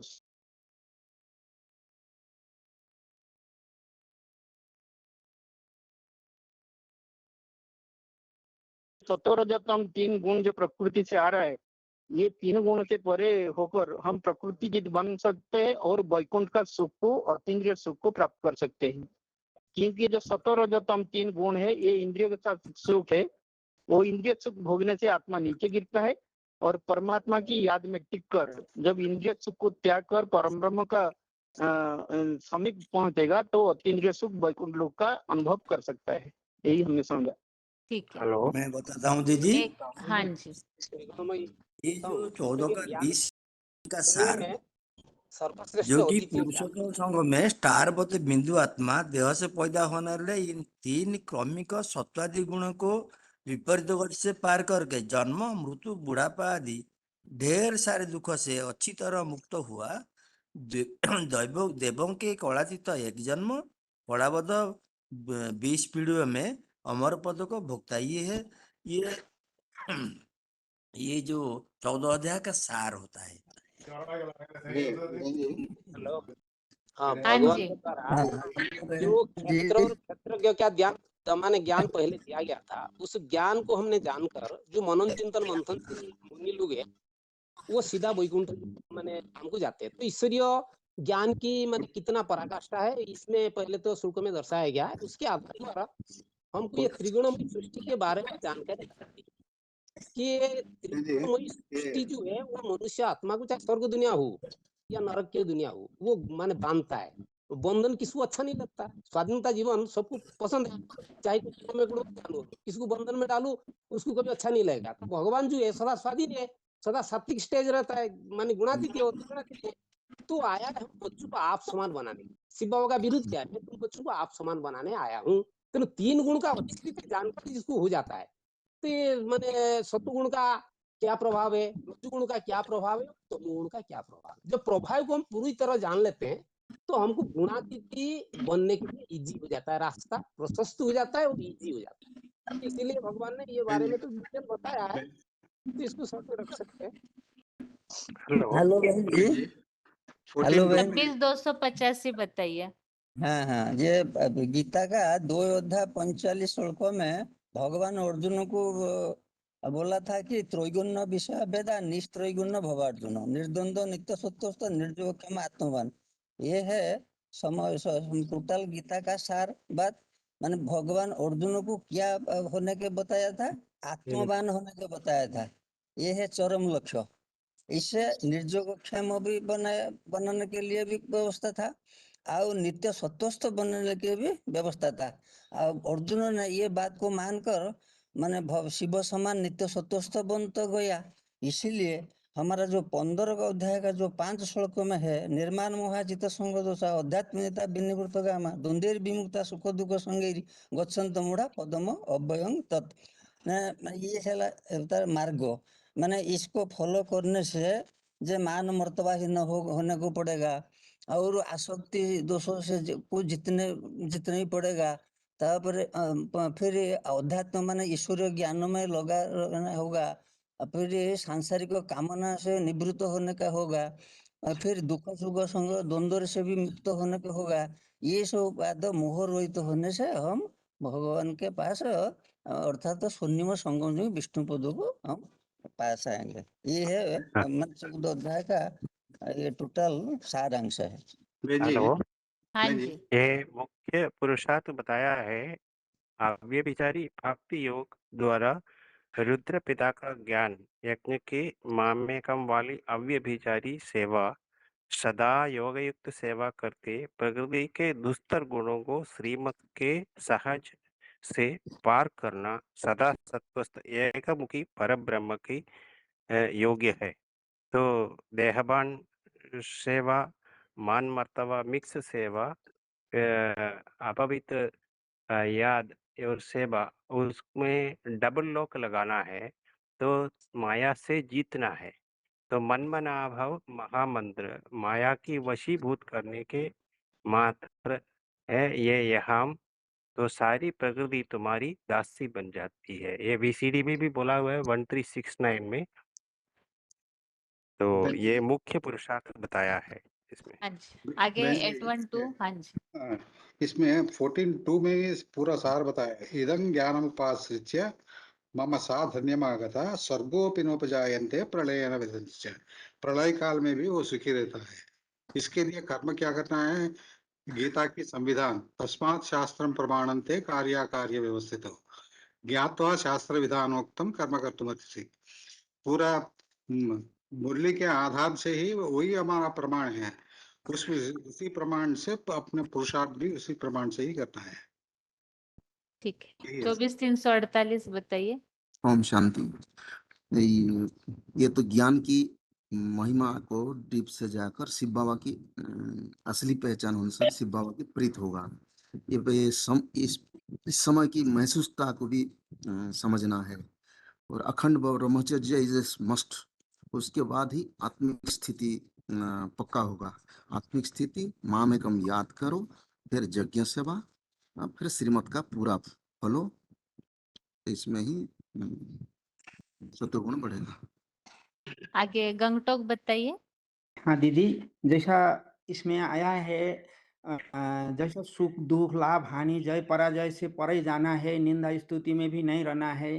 जो भी संसार में जितना है वो सब गुण को त्याग करके, फल की इच्छा को त्याग करके कर्म करना है, यज्ञ सेवा और शिव बाबा की याद करना। और ये बात आई है कि जो कर्म है हम चाहे जानकर करो चाहे अनजान में करो, कर्म का कभी विनाश न होने के कारण हम चाहे अनचाही फल भी इस जन्म में कार्य किया हुआ कर्म को हम भोगते हैं। इसमें ये समझ में आया है कि जब सृष्टि में परमात्मा आकर जब ज्ञान बीज डालता है तो हमको सब कुछ पता चलता है कि अब हमको क्या करना है क्या नहीं करना है। इसीलिए बोला है त्रैगुण्य विषय वेद निस्त्रैगुण्य भव अर्जुन निर्द्वंद्व नित्य सद्वत निर्योग आत्मा क्षमा बना। अर्थात जो 3 गुण है वेद के सार वो तो सतरज तम में है, तुम इस 3 गुण से भी परे जाकर एक सद्वस्त अवस्था में जाओ, जो दुख सुख से परे जाना है। जो चीज भी मिलता है वो मिट्टी पत्थर सोने में भी तुमको समान रहना है, कोई भी निंदा स्तुति हो उसमें भी समान रहना है। यही हमको सार समझाए दीदी। अगरतला बताइए। हम शांति दीदी, जो ये सुख दुख मान अपमान अथवा कोई भी परिस्थिति आपको आए तो उसमें समान रहना है। तो और कर्मफल जो त्यागी है, और कर्मफल का कोई भी इच्छा नहीं रखना है। और यह जो 3 गुण है वो 3 गुणों से हमको परे जाना है। तो ये जो हमारा जो पुरुषार्थ है, हमको क्या करना है, जो साक्षी जो एक क्या बोल रहे हैं ना, बाप की जो याद है ना वो अविवेचनी याद होना चाहिए। अगर अभी से 1 सेकंड में जो कोई संकल्प विकल्प है तो भी एक विचारी नहीं होगा।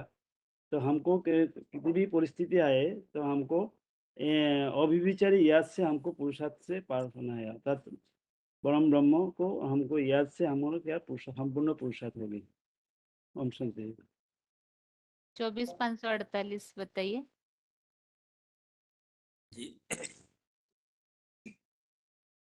ये तो मुख्य है हमारा जो विष्णु पद परम पद को पाना, ये तो है मुख्य है।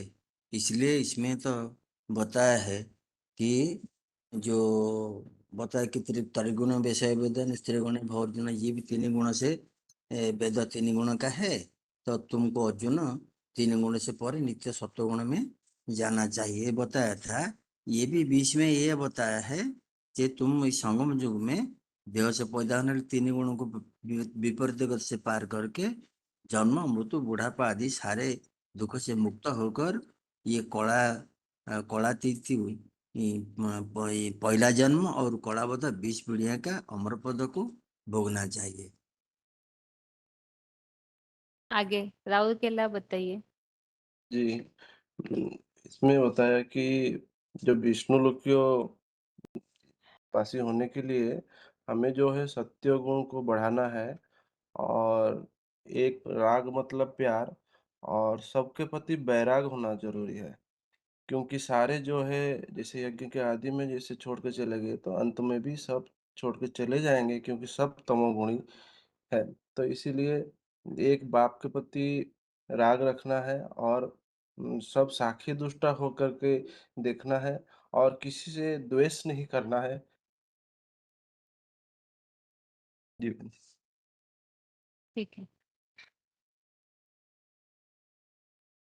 अभी हाथ नीचे किए हैं सभी के। और आपको अभी पूरे जो भी चित्र है हमारे एडवांस और बेसिक कोर्स, उसमें से कोई प्रसंग बताया जाएगा और आपको उसे लागू होने वाला श्लोक बताना है। पूरे गीता में से अभी तक हमने जितने भी श्लोक पढ़े हुए हैं उसमें से सोच करके फिर श्लोक बताइए।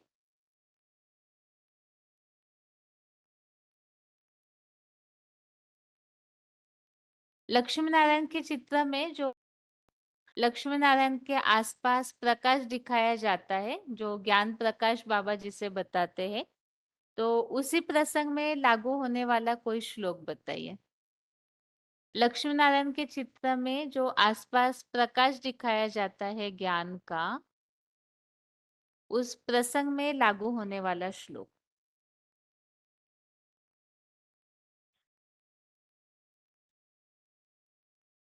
बताइए। हेलो। हाँ जी। दीदी हम्म।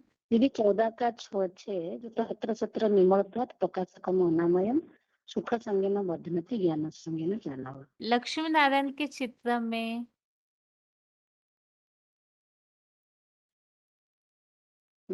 सत्वगुण बढ़ने से इस प्रसंग में आपकी बात आई। बाकी प्रश्न यह है कि लक्ष्मी नारायण के चित्र में ज्ञान प्रकाश उनके आसपास जो दिखाया है, तो लक्ष्मी नारायण के बाद भी श्लोक में आए ऐसा कोई श्लोक बताइए। आगे फोन अनम्यूट है। दीदी दीदी दीदी ओम शांति 24/8 11वां का 17वां श्लोक है।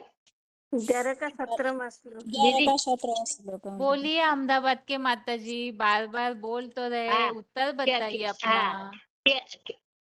किरीटिनम गदिनम चक्रीणम च तेजो राशिम सर्वतो दीप्तिमंतम पश्यामि त्वाम अधुनिरीक्षम समन्नाथ दीप्ता नरकालु द्युतिर अप्रमेयम, इसमें बताया है दीदी। नारायणपुर के माता जी। दीदी याद नहीं है दीदी ये याद नहीं दीदी ये हो सकता है क्या, ये जो दिव्य माला वरण धर्म दिव्य गंधानु लेपन सर्वसर्ज मय देव अनंत विश्वतमुख कैसे लागू कर रहे बताइए। दीदी कैसे ये लागू किया बताइए। माना दिव्य मालाधारी, माना जैसे दिखाते हो ना लक्ष्मी नारायण को, माना माला दिखाते, बड़े बड़े माला दिखाते, तो इस आधार से माना ये जो आभूषण के ठीक है, आधार और से लक्ष्मी नारायण का श्रृंगार ठीक है, लेकिन तैयारी यहाँ प्रश्न आसपास का प्रकाश के हिसाब से पूछा है। 11 का 17 है दीदी। किरीटिनम गदिनम चक्रणम च तेजराशि सर्वतो दीप्तिमंतम पश्यामि तम दुनिरीक्षा समन्ता दिक्क नलार्क धोती म प्रमेय। आप पवित्रता की जिम्मेवारी के ताज मुकुटधारी, दृढ़ता रूपी गदाधारी, 84 जन्म के ज्ञान चक्रधारी और योग रूपी तेज के पुंज रूप, चारों ओर से प्रकाशमान है, चारों ओर से कठिनाई से देखने योग्य दीप्यमान अग्नि और सूर्य की प्रभा वाले उपमा आपको ही मैं देख रहा हूँ, ये वाला। आगे बताइए, अगला फोन अनम्यूट है। हाँ दीदी 11 का 46 बोल रही थी। किरीटिनम गदिनम चक्रहस्तम इच्छामि त्वां द्रष्टुम अहम तथैव तेन रूपेण चतुर्भुजेन सहस्रबाहो भव विश्वमूर्ते। ठीक है, छोटे फोन से किनका अनम्यूट है बताइए। ये भी आएगा यथाशयति एक कृष्ण लोक रवि क्षेत्र क्षेत्री तथा कृष्ण प्रकाशयति भारत। क्या किस हिसाब से बता रहे माता जी? श्लोक नंबर भी बताइए और प्रसंग किस हिसाब से कैसे टैली किया ये बताइए। ये 13 का 33 है। जो मुकर्रर रथ में भगवान की प्रवेशता होती है तो वह रथ उसके समान बन जाता है, तो सबसे ज्यादा प्रकाश तो उन्हीं के ही पास इसमें भगवान की प्रवेशता है, तो धारणा भी उसी के अंदर ये है मुकर्रर रथ में। 16,488 माता जी। ये हाँ जी। 14 का 11 है दीदी। सर्वद्वारेषु देहे अस्मिन् प्रकाश उपजायते ज्ञानम यदा तदा विद्यात् विवृत्तम सत्यम इति उत।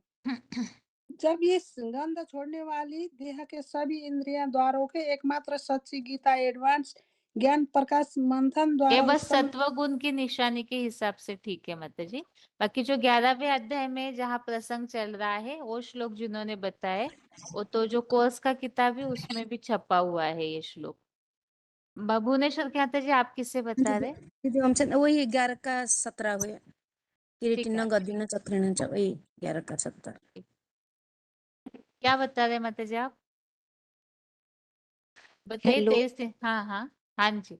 हाँ जी दीदी, ये मैं तो बता रही थी कि 14 का 27 नंबर श्लोक, ब्राह्मणो ही प्रतिष्ठा हम अमृतस्य व्ययस्य च शाश्वतस्य च धर्मस्य सुखस्य एकांतिकस्य च। प्रकाश की बात तो नहीं आ रही ना उसमें?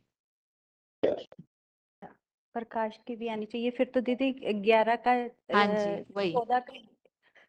हाँ जी ठीक। अगला प्रश्न है अभी। हेलो। हाँ जी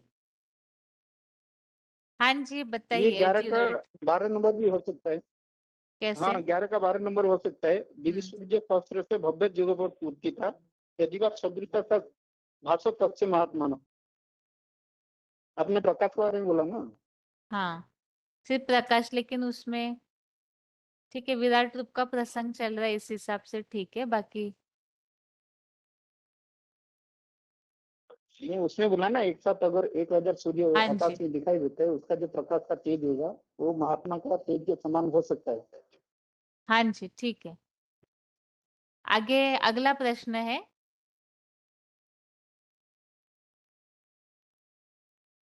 सीढ़ी के चित्र में जहाँ प्रसंग आता है ना कि भक्ति मार्ग में जैसे द्वापर युग शुरू होता है तो वैसे अलग अलग देवी देवताओं की पूजा होना शुरू हो जाता है। द्वापर युग जैसे शुरू होता है वैसे भक्ति या अलग अलग देवी देवताओं की पूजा शुरू होती है।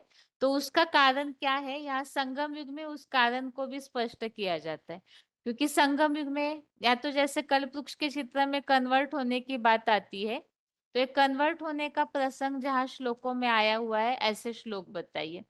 या तो सीढ़ी के चित्र में जहाँ भक्ति शुरू होती है तो उस प्रसंग में जहाँ श्लोक आते हैं वो बात बताइए।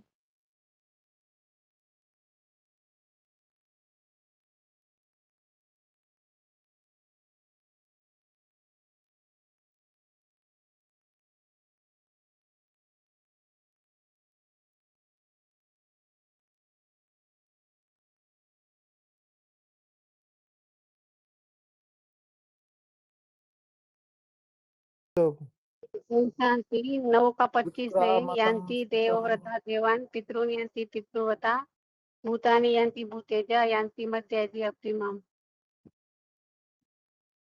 हैदराबाद आप क्या बता रहे भाई? 15 अध्याय में 10वां श्लोक बता रहा हूँ बहन जी। किस हिसाब से बता रहे? उत्क्रा यहाँ मतम प्रश्न पूछा है कन्वर्ट होने के लिए श्लोक बताने हैं, परब्रह्म उसका उत्तर बताइए। हम जो प्रश्न पूछ रहे वो उत्तर पूछिए। बताइए। हेलो। हाँ जी बताइए। 13वां अध्याय का 11वां श्लोके अंक पूजो वैचानन्य योगेन अतिरव्यभिचारिणी विविक्त देश सेवित मरज जन संसति। जो मेरे में अटल और निश्चय में जो मेरे भाव से मेरे को याद करते हैं वो मेरे में आ जाते हैं। बाकी जो दूसरे दूसरे धर्म पिताओं को याद करते हैं वो उन्हीं के प्रभाव में उसी तरह चले जाते हैं। तो कौन मेरे सा जो श्लोक बताए नंबर आप? 13 का 11 13 का 11 9 का 24 वैचानन्य योगेन भक्तिरव्यभिचारिणी विविक्त देश सेवित मरज जन संसदि।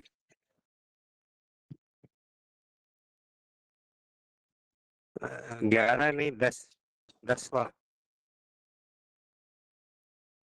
नहीं ये समझ में नहीं आया। यहाँ तो हीरो पार्टनरी का वर्णन बताया जा रहा है ना, तो आपने कैसे लागू किया इसको? 10वां श्लोक 10वां हाँ जो समझ में आया, श्लोक तो समझ में आया, लेकिन इसमें तो हीरो पार्टनरी के गुणों का वर्णन है। प्रसंग यहाँ चल रहा है कन्वर्ट होने की बात।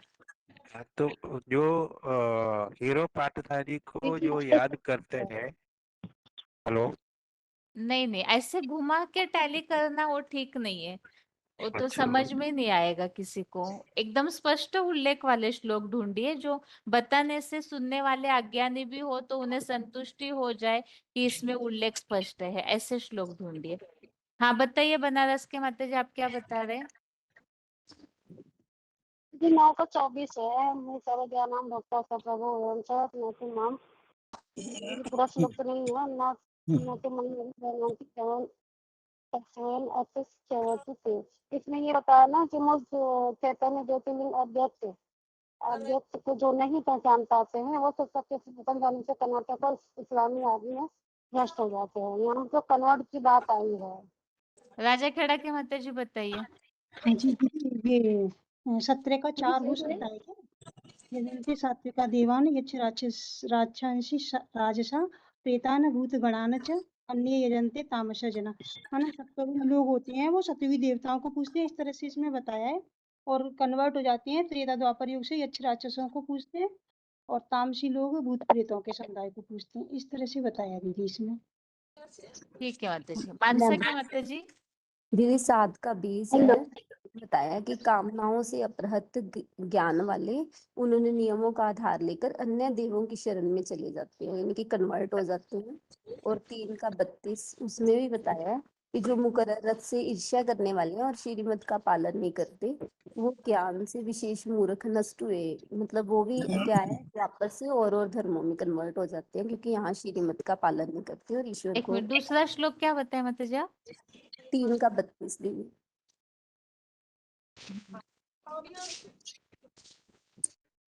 ठीक है, आगे बताइए। हेलो हाँ बहन जी। दीदी, हाँ ये 9 जी। का 3 भी होगा दीदी। अश्रद्धा धाना पुरुष धर्म शेष्य परंतप अप्राप्य माम निवर्तन्ते मृत्यु संसार अवत्मनि। ये और दूसरा 9 का 12 भी होगा। मोघाशा मोघ कर्मणो मोघ ज्ञान विचेतस राक्षसी मासुरीम चैव प्रकृति मोहिनी श्रिता। जो मेरे अवज्ञा करने वाले, व्यर्थ आशा वाले, व्यर्थ ज्ञान वाले, जो विपरीत मन बुद्धि वाले लोग, जो राक्षसी आसुरी मोहित करने वाली महाकाली स्वभाव को ही धारण करते हैं, तामसी प्रकृति का आश्रय लेते हैं, ये वाला भी होगा। 26,285 बताइए। हाँ, ये 16 बाई 17 श्लोक है। आत्म संभाविता स्तब्धा धन मान मदान्विता जजन्ते नाम यज्ञ इष्टे दम्भे ना विधि पूर्वकम। इसमें बताया है कि जो देह अभिमान से प्रशंसा में फूले हुए जो हट्टी, माने धन और मान शान के नशे हुए चूरू, नाम मात्र के यज्ञ में दम्भ सहित गीता विधान के प्रतिकूल यज्ञ कर देते, अर्थात देह की पूजा करते हैं। अविधि गीता शास्त्र विधान बाहर प्रतिकूल। दीदी 7 का इसका 21 भी आएगा। 21 है दीदी, 7 का 21 जो है। जो भक्त जिस नंबरवार तन की श्रद्धा भक्ति भावना से अर्चना के लिए इच्छा करते हैं, उस अचल श्रद्धा को मैं निश्चित करता हूँ। और दीदी ये 7 का 16 भी हो सकता है कि 4 प्रकार के लोग हैं जो वो मुझे याद करते हैं। नहीं माता जी, वो प्रसंग अलग हो 17 में, जाता है। हाँ जी, तो 17 में आएगा कि जो ज्ञानी लोग हैं वो मुझे याद करते हैं, बाकी मतलब उसको समझाने के लिए कि भी जो ज्ञानी है वही भगवान को पाते हैं, लेकिन जो बाकी हैं वो नहीं पाते, वो हाँ जैसी ठीक जैसी है, एक इच्छा दूसरे करते हैं। श्लोक से कनेक्ट करके बता सकते हैं। हाँ जी, बाकी जो स्पष्ट उल्लेख है वो अभी आपने जो बताया केवल वही है। हाँ जी। 7 का 21 है जी। 23,288 9 बताइए का मतलब। दीदी 9 का 3 जी अश्रद्धा धारणा पुरुषा धर्म से अस्य परंतप अप्राप्य माम निरपन्ते मृत्यु संसार झांसी के माता जी बताइए। ठीक है माता जी। दीदी ये 9 का 12 भी आ सकता है दीदी। हाँ जी, बता दिया अभी किसी ने। झांसी के माता जी बताइए। 7 का 23 है और 7 का 21 तो माता जी ने बता दिया। ठीक है।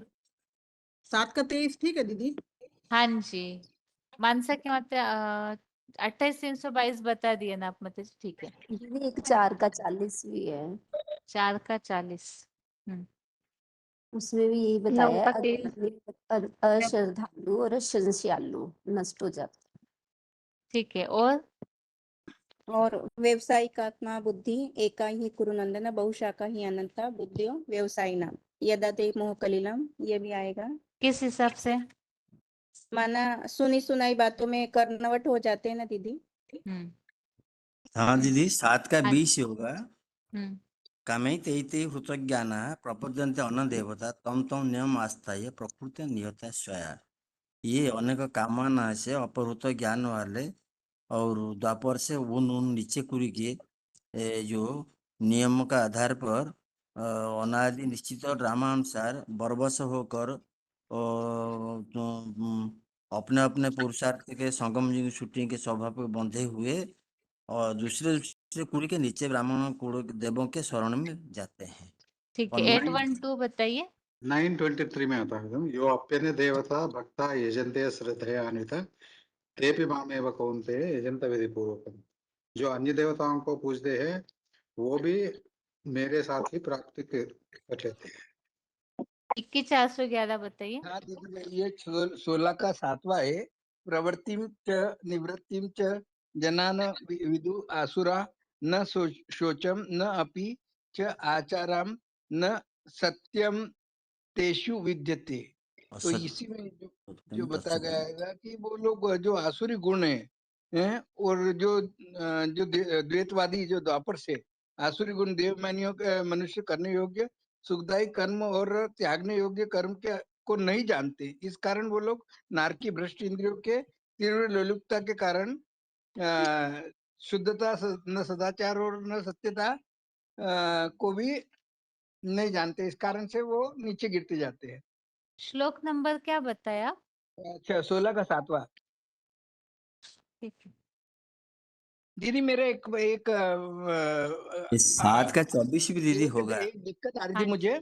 हाँ जी। व्यक्ति दीदी आपन मुझे मन्यते माम 8वें अध्याय का एक श्लोक के थोड़ा सा वापिस से समझना है, अगर हो पाएगा कि कभी बताइए क्या बता रहे हैं?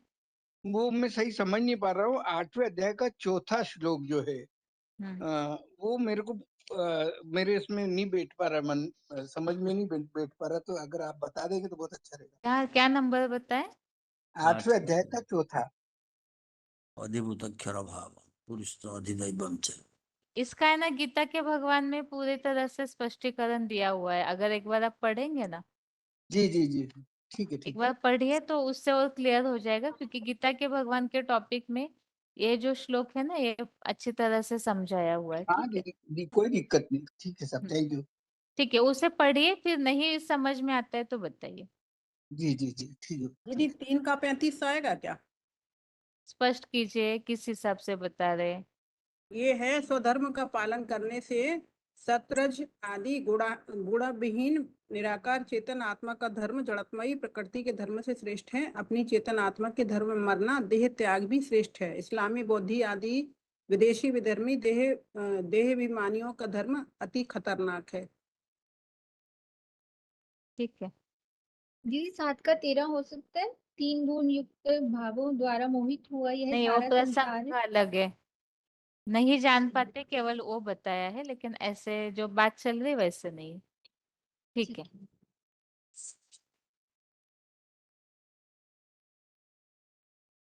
अभी ऐसे लोग हाथ उठाइए आगे प्रश्नों के लिए जो कभी भी श्लोक नहीं बताते या हाथ नहीं उठाते।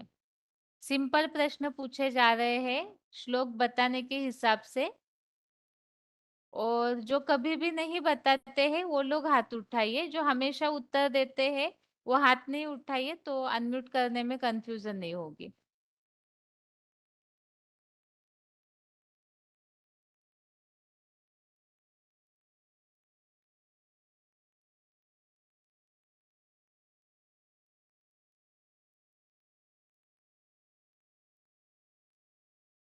मन को एकाग्र करने की विधि जिस श्लोक में बताइए, ऐसे कोई भी श्लोक बताइए।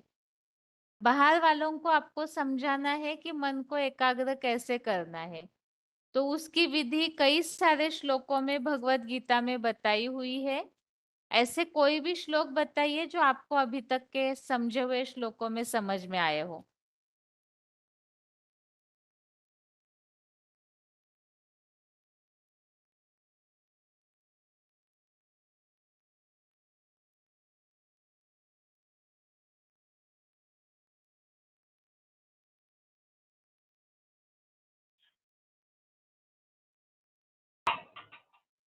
कई सारे श्लोक है, क्यों हेलो किसी को भी नहीं पता है? हेलो दीदी। हेलो हाँ दीदी। जी, बताइए बताइए। अभ्यास वो ऐसन से माँ बाबू दुर्गम निर्गम मनो दुर्निग्रम दुर्निग्रह तलम तलम अभ्यासन्ते कोन्ते विरागेणते गिरियते। ठीक है। और माता जी बताइए, हनुमाकोंडा के माता जी। वही बोलना था बहन जी, वही बताइए बताइए। असंशयं महाबाहो महनो दुर्निग्रहं फलम् अभ्यासेन कौन्तेय वायुर्जीवनस्य दुःखिते। बताइए इंदौर।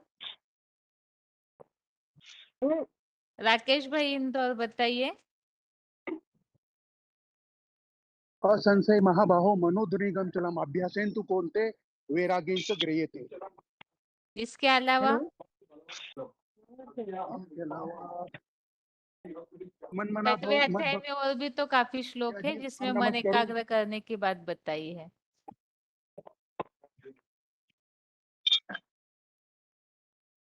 हेलो हेलो दीदी। हाँ जी बताइए बताइए। यो एक ही श्लोक याद है, असंशयं महाबाहो मनोदुर्निग्रहं चलम अभ्यासेन तु कौन्तेय वैराग्येन च गृह्यते। बार बार को अभ्यास। कहाँ से बात कर रहे हैं माता जी आप? भैरवा। अच्छा ठीक है, बताइए इंदौर।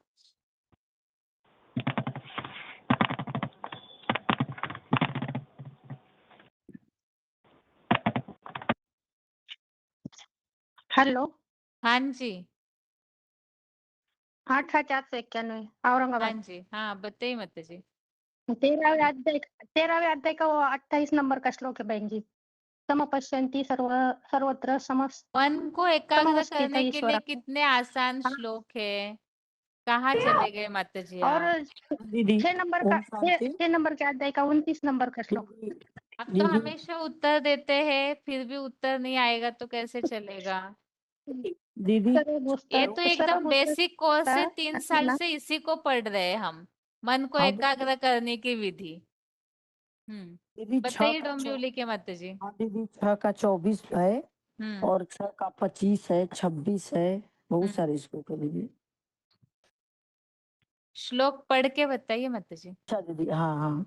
मनसा एवं इंद्रिया ग्रामम समन्ततः विनियमम मन से ही प्रैक्टिस नहीं है श्लोक पढ़ने की। से ही इंद्रिय समूह को सब ओर से विशेष रूप से नियमित कर।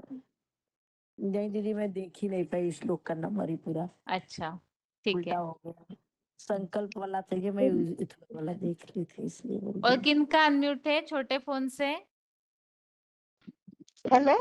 हाँ जी 1370 हाँ जी दूसरे अध्याय का 61वां श्लोक।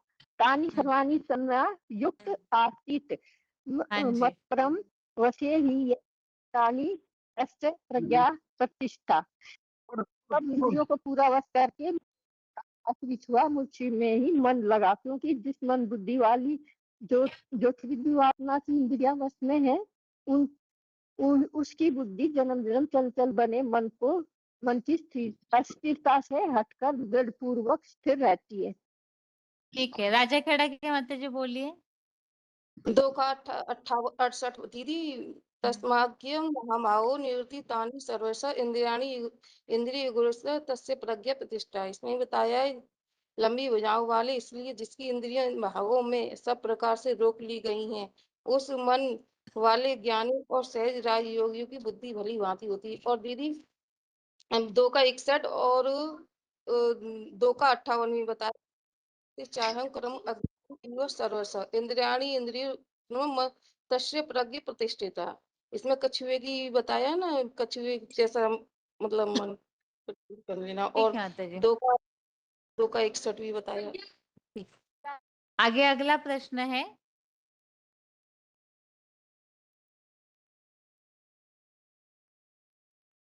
ऐसे श्लोक बताइए जिसमें भगवान के आने का कारण या भगवान का कर्तव्य, भगवान के इस सृष्टि पर आने का उद्देश्य स्पष्ट किया हुआ है।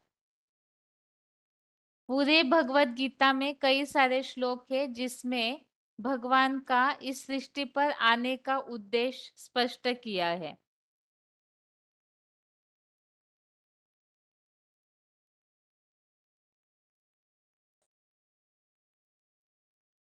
शांति। पहला श्लोक है यदा यदा हि धर्मस्य ग्लानिर्भवति भारत अभ्युत्थानम धर्मस्य तदात्मानं सृजाम्यहम्। मतलब जब जब धर्म की ग्लानि होती है, अत्याचार पापाचार बढ़ जाते हैं, दुष्टों का विनाश करने के लिए और सज्जनों की रक्षा करने के लिए मैं आता हूँ। आगे बताइए। यदा यदा हि धर्मस्य ग्लानिर्भवति अभ्युत्थानं अधर्मस्य तदात्मानं सृजाम्यहम्। जब जब धर्म की ग्लानि होती है तब तब मैं आता हूँ। रोल नंबर है आपका? परित्रणाय साधुना। नहीं दीदी, रोल नंबर नहीं, सीता माता सपना मधुबन। परित्रणाय साधुना विनाशाय च दुष्कृता धर्म संस्थापनार्थ संभवामि युगे युगे। संतों की रक्षा के लिए, दुराचारियों के विनाश के लिए मैं आता हूँ। आगे बताइए। छोटे फोन से किनका अनम्यूट है? कौन सा हाँ जी, दीदी? हाँ जी। 264-290 अवजानन्ति मुढ़ा मनसि तनु आश्रितं परम भाव अजानन्त भगवान के ममभूतम आने महर्षर। का अर्थात उद्देश्य पूछा है माता जी। वृद्ध उद्देश्य मानव शरीर में आकर एक कलियुग भगवान अंत का में सबके सृष्टि जो पर पतित आने का कारण। प्रश्न कुछ और है, उत्तर कुछ और। आप बताइए भाई राकेश भाई। हेलो, यदा यदा यदा यदा हि धर्मस्य ग्लानिर्भवति भारत अभ्युत्थानम तदात्मानं सृजाम्यहम्। मैं रहने वाला कहाँ का हूँ ये भी बता दूं। न तद भास्यते सूर्य शशांको न पावक यद्गत्वा निवर्तन्ते तद्धाम परमम्। 11वें अध्याय में ऐसा कोई श्लोक बताइए जिसमें भगवान के आने का उद्देश्य स्पष्ट किया है। जिनको भी आता है हाथ उठा सकते। 11वें अध्याय में ऐसा कौन सा श्लोक है जिसमें भगवान के आने का उद्देश्य स्पष्ट किया है? औ जानन्ति मां मूढ़ा मानुषी तनुमाश्रितं परम भावम जानन्तो मम भूत महेश्वरम। ठीक है, 11वें अध्याय में बताइए जिसमें भगवान के आने का उद्देश्य स्पष्ट किया है। बताइए। Phone hello. अनम्यूट किया है। हाँ जी। दीदी 11 का 32 हो सकता है ना। कालोस्मि लोकक्षय कृतत्वोद्धो। ठीक है माता जी, एक्यूरेट।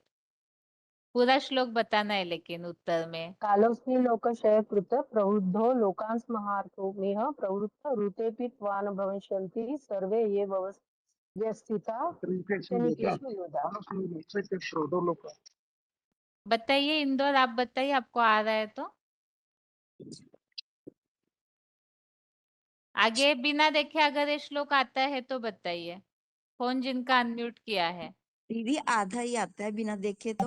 11 का 32 है। श्री भगवान के कालो अस्मि लोक चेकृत प्रविद्धो लोकान समाहर्तुम प्रवृत्त ऋते अपि त्वं न भविष्यन्ति सर्वे ये अवस्थिता प्रत्यनीकेषु योद्धा। हाँ दीदी आधा ही याद है, थोड़ा देख के लोक कालोस्मि लोकक्षये कृत प्रवृद्धो लोकान् समाहर्तुमिह प्रवृत्तः ऋतेऽपि त्वां न भविष्यन्ति सर्वे एव स्थिता प्रत्यनीकेषु योधा। बोधन माता जी। कालोस्मि लोकक्षय कुरु प्रवृद्धो लोका संहर्तमिह प्रवृत्तः ऋते पित्वा न भविष्यन्ति सर्वे एव स्थिताः प्रत्यनीकेषु योधाः। कालोस्मि प्रवृत्तो लोकान् समाहृत प्रवृत्त ऋतेऽपि त्वा न भविष्यन्ति त्वं एव स्थिता। अच्छे से उच्चारण नहीं है, सही नहीं है उच्चारण। आगे बताइए माता जी। जी दीदी कालो अस्मि लोकक्षेत्रे प्रवृद्धो लोकान् समाहर्तुमिह प्रवृत्तः ऋते अपि त्वां न भविष्यन्ति सर्वे ये अवस्थिता प्रत्यनीकेषु योधा। प्रत्यनीकेषु योद्धा। प्रत्यनीकेषु योधा। आगे बताइए। हाँ दीदी। कृत प्रवृद्धो लोकान् समाहर्तुमिह प्रवृत्ता ऋतेऽपि त्वां न भविष्यन्ति सर्वे ये अवस्थिता प्रत्यनीकेषु योधा।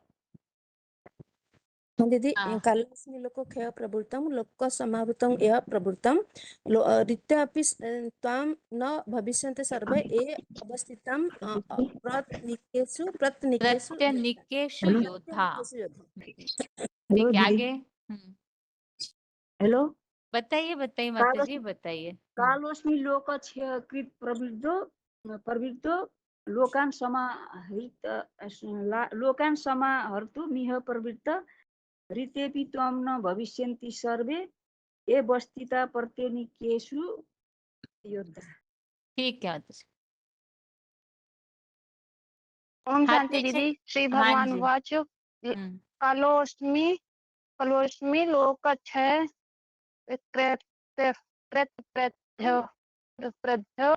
लोक लोक समहर्थे मुझसे प्रैक्टिस ये है पढ़ने की, इसलिए अटक रहे हैं। एक कॉमन श्लोक तो अच्छे से पढ़ने नहीं, ये वाला चाहिए। एक बार भी नहीं पढ़े ना अभी। वही तो, ठीक है। अभी हाथ नीचे किए हैं सभी के फिर से। और पिछले क्लास में जो प्रश्न चल रहा था, शुक्रवार के टेस्ट में कुछ प्रश्न चल रहा था, तो उस समय क्लास का टाइम हुआ इसलिए फोन बंद किया था क्लास। प्रश्न ये पूछा हुआ था कि मतलब सर्विस फील्ड में ऐसे कोई प्रश्न आए हुए हैं तो वो प्रश्न बताइए जिसको गीता क्लास में लेना चाहिए। तो कोई बता रहे थे तो उस समय क्लास बंद किया था। अगर किसी को याद आ रहा है अपनी बात पूरी कीजिए हाथ उठा के।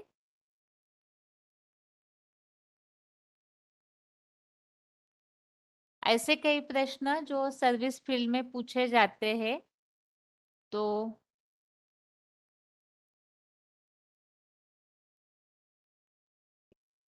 दीदी प्राय प्राय होता ये है कि जब अपन बात करते हैं तो बात करते हैं मुरली की, और बात जो जो सामाजिक तौर पे जो फैली हुई बात है कि वही गीता का भगवान कृष्ण है, गीता कृष्ण ने बोली है। जब अपन लोगों को बोलने जाते हैं तो वो ये कहते हैं, पहली बात तो जैसे ही ब्रह्म कुमारी का नाम आता है तो वो ऐसा बोलने मात्र से ही वो बात को आगे नहीं बढ़ाते हैं। और बात को आगे नहीं बढ़ाने का उनका मूल कारण वो जो भगवान का जो सबसे पावरफुल वर्ड रहेगा कि काम विकार से दूर रहना, तो वो उस कड़ी में किसी को भी वो अच्छा बाबा ने नहीं तो लगता बोला है। है किसी को धारणाएं पहले बतानी ही नहीं है। नहीं, जैसे ही अपन ने बोलना चालू करा आत्मा परमात्मा का, तो वैसे तत्काल ही आदमी दूर जाने की कोशिश करता है। और लेकिन अगर अपन फिर भी जैसे तैसे कन्विंस कर देते हैं, तो कन्विंस करते हैं तो वो चूंकि वो ब्रह्म कुमारी से वही जो बार बार अनुभव आ रहा है, तो थोड़ा सा संदेश देने का जो तरीका है ना उसे बदलना चाहिए। तो दीदी वो यही बोलते हैं कि भाई बाबा ने अगर तो पहले बोला ना कि बस भगवान इस सृष्टि पर आए हुए हैं, ये बात हमें पहले तो बतानी अब है। वो तो बराबर जो बोला है और सुन भी लिया, लोगों ने सुना भी, वहां तक तो कोई दिक्कत नहीं, पर साथ में यही बोलते हैं कि तुम तो डर ही डर बता रहे हो। और डर बिन वैराग्य विवेक न हुई, तो विवेक तो तभी होगा ना जब डर रहेगा। भय भय के बगैर तो विवेक आता नहीं, पर कोई सुनना ही नहीं चाहता इस बात को। तो और क्या रास्ता हो सकता है कि जिसके जरिए से अपन डर की बात, जैसे अपन मुरली की बात बोलते तो बोले भैया ये तो तुम्हारी मान्यता है, क्योंकि अपना जो सारा ताकत है वो मुरली का बेस है। और वो जो है बोले ये तो आपका अपना सोच है, आपका अपना इंटरप्रिटेशन है। क्या ये एक विशेष बात आती है। ठीक है, माता जी बताइए डोंबिवली।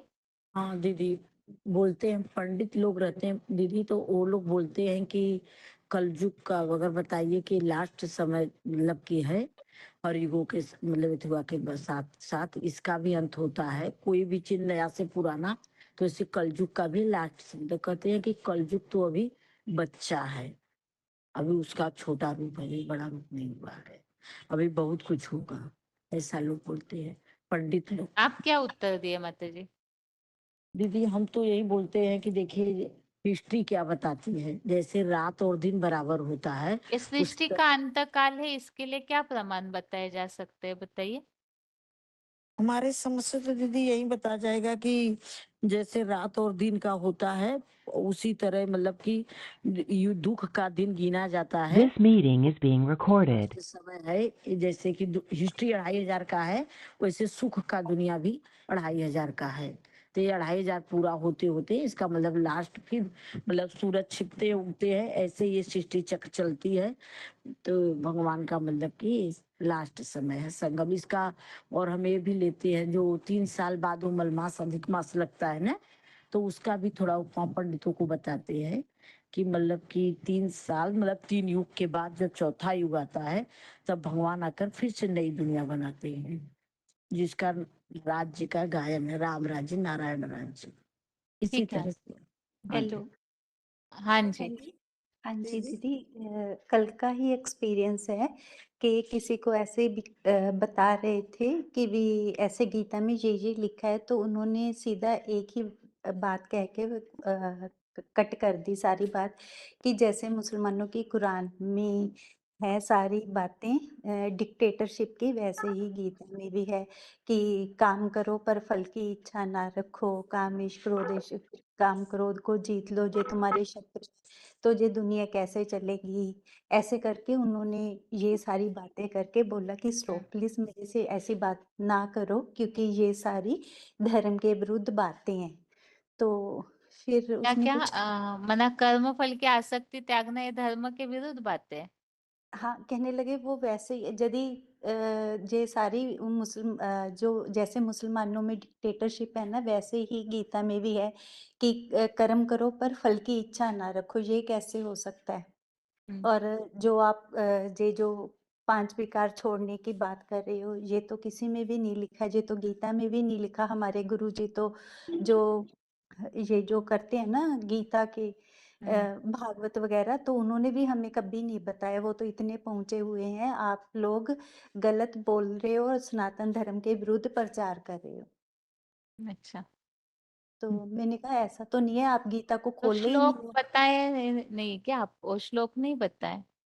दीदी श्लोक बताए थे, बहुत सारे बताए थे, पर उन्होंने बोला कि नहीं, हमारे फिर गुरुजी वो ने कभी अपने, हाँ वही उन्हीं लोगों के प्रभाव में, इसीलिए हाँ जी, तो फिर उनके लिए वैसे कैसे समझाना छोड़ चाहिए देना है कि ना। बाबा ने बोला कि ऐसे उनसे क्या डिबेट करेंगे, क्योंकि ये बात तो कॉमनली सभी को पता होती है, फिर भी नहीं मानते हैं तो। हाँ जी, तो इसीलिए फिर ओम बोला कि शांति दीदी। हेलो। ओम शांति दीदी। हाँ जी, पॉइंट बताइए दीदी, पॉइंट बताइए। आगे बताइए। और किनका अनम्यूट है? दीदी ओम शांति। हाँ जी। हाँ हेलो। दीदी, सेवा को लेकर हेलो। के तो मैंने बाहर की दुनिया की सेवा को लेकर के तो माता जी मैंने थोड़ा सा फास्ट, क्योंकि 5 ही मिनट का आवाज आ रही टाइम ना है। आपको? हाँ आवाज आ रही है। आप मूल बात बताइए, सिर्फ जो हाँ, मूल बेस बात बात ये बोल बताने रही हुए। थी कि मैंने बाहर की सेवा को लेकर के तो हमारी क्लास बहुत अच्छी चल रही, बहुत बढ़िया से समझ में भी आ रहा कि कैसे सेवा करना क्या ठीक है। लेकिन कभी एक क्लास ऐसे भी होना चाहिए दीदी, जैसे ब्राह्मणों की दुनिया में बाप की पहचान को लेकर के निश्चय निश्चय ऐसे चलता है ना, 2022 की घटना को लेकर के, या माता जी बताइए, चंडीगढ़ के माता जी। दीदी ये तो मैंने तो आंसर देने के लिए बताया है कि वो जो कह रहे हैं ना माता जी की, गीता में आया है कि कर्मफल की आसक्ति को त्यागना, है ना। तो ये हमें गीता में क्यों बोला है कर्मफल की आसक्ति को त्यागना? इसके लिए हम ये बता सकते हैं ना कि हम जब कोई कर्म करते हैं उसके प्रति हमारी आसक्ति होती है, फल के प्रति, तभी तो हम दुखी होते हैं सारी दुनिया, कि मैंने जैसे कोई कुछ किया किसी के लिए तो मुझे उसके प्रति वापस में ये फल मिले, अगर नहीं मिलता तब तो हम दुखी होते हैं। तो हमें दुखों से मुक्त करने के लिए ये ज्ञान है ना, तभी हम दुखों से मुक्त होंगे हेलो जब कर्म हेलो फल को दीदी। त्याग करेंगे। हेलो। तो ऐसे मैं समझा सकते हैं। हेलो, मैं आशा माता बोल रही हूँ। जैसे हम बाहर वाली दुनिया को संदेश देना चाहते हैं ना, तो पहले उन्हें बाबा ने मुरली में बोला है, उन्हें ओम शांति नहीं बोलना, बाबा ने बोला है ओम नमः शिवाय बोलो। और हमारा ये है ना आध्यात्मिक ईश्वरीय विश्वविद्यालय ये शब्द बोलना है। नहीं तो वो क्या करते हैं, 2 शब्द भी सुनते नहीं और मुंह फेर ले जाते हैं। इसलिए बाबा बोले युक्ति से ऐसे बताना है कि हम आध्यात्मिक ईश्वरीय। आगे बताइए। हेलो। हाँ जी। हेलो। हाँ, सेवा के फील्ड में प्रश्न आया। माने हम शंकर के तो माता पिता नहीं दिखाते हैं, ना उनको कोई जन्म लेते देखता है ना मृत्यु, लेकिन ब्रह्मा और विष्णु को भी माता पिता नहीं दिखाते, तो इनका कारण क्या है? तो क्या समझाने देना चाहिए? ठीक है, आगे बताइए। हाँ दीदी, जो पिछली बार प्रश्न चल रहा था ना कि आपका इतना अच्छा ज्ञान है तो इसका प्रचार प्रसार माना हाँ बड़े जी। रूप से क्यों नहीं करते? ऐसा सेवा फील्ड में कई बार आया है, तो मतलब ऐसे सफलता मिली थी, वो युक्ति से ही उत्तर दिया था कि हाँ। जैसे हम सभी सृष्टि रंगमंच के ही एक्टर्स हैं ना, हम्म सामने वाले स्वीकार किए, तो बताया कि देखिए हर एक का अपना अपना रोल है, हमारा वो रोल नहीं है इस तरीके से प्रचार प्रसार करने का। आप अगर हो सकता है वो रोल आपका हो तो आप कोर्स समझिए और फिर हाँ आप अपने जिस रीति से आपको अच्छा लगता है कि इससे अच्छा सब तक पहुंचेगा तो आप जरूर करिए। तो वो बहुत खुश हो गए थे कि हाँ मतलब मेरा इतना बड़ा रोल है तो मैं कोर्स करूंगा, अच्छा क्योंकि हाँ वो फिर वो जब कोर्स करेगा तो अपने आप समझ जाएगा कि इसको किस तरीके से प्रचार प्रसार करना है। तो हाँ उनको बताया कि आप तो मतलब बहुत अच्छा सोच रहे हैं, बहुत आपको विश्व के प्रति आपकी अच्छी भावना है, तो ये हमारा रोल तो नहीं है, हम तो माताएं हैं, हम हमारे पास तो इतनी वो नहीं है सुविधाएं और साधन, तो आप जरूर करिए। तो ऐसे करके वो प्रसन्न हो गए थे। ठीक है माता जी, आगे बताइए। हेलो। हाँ जी,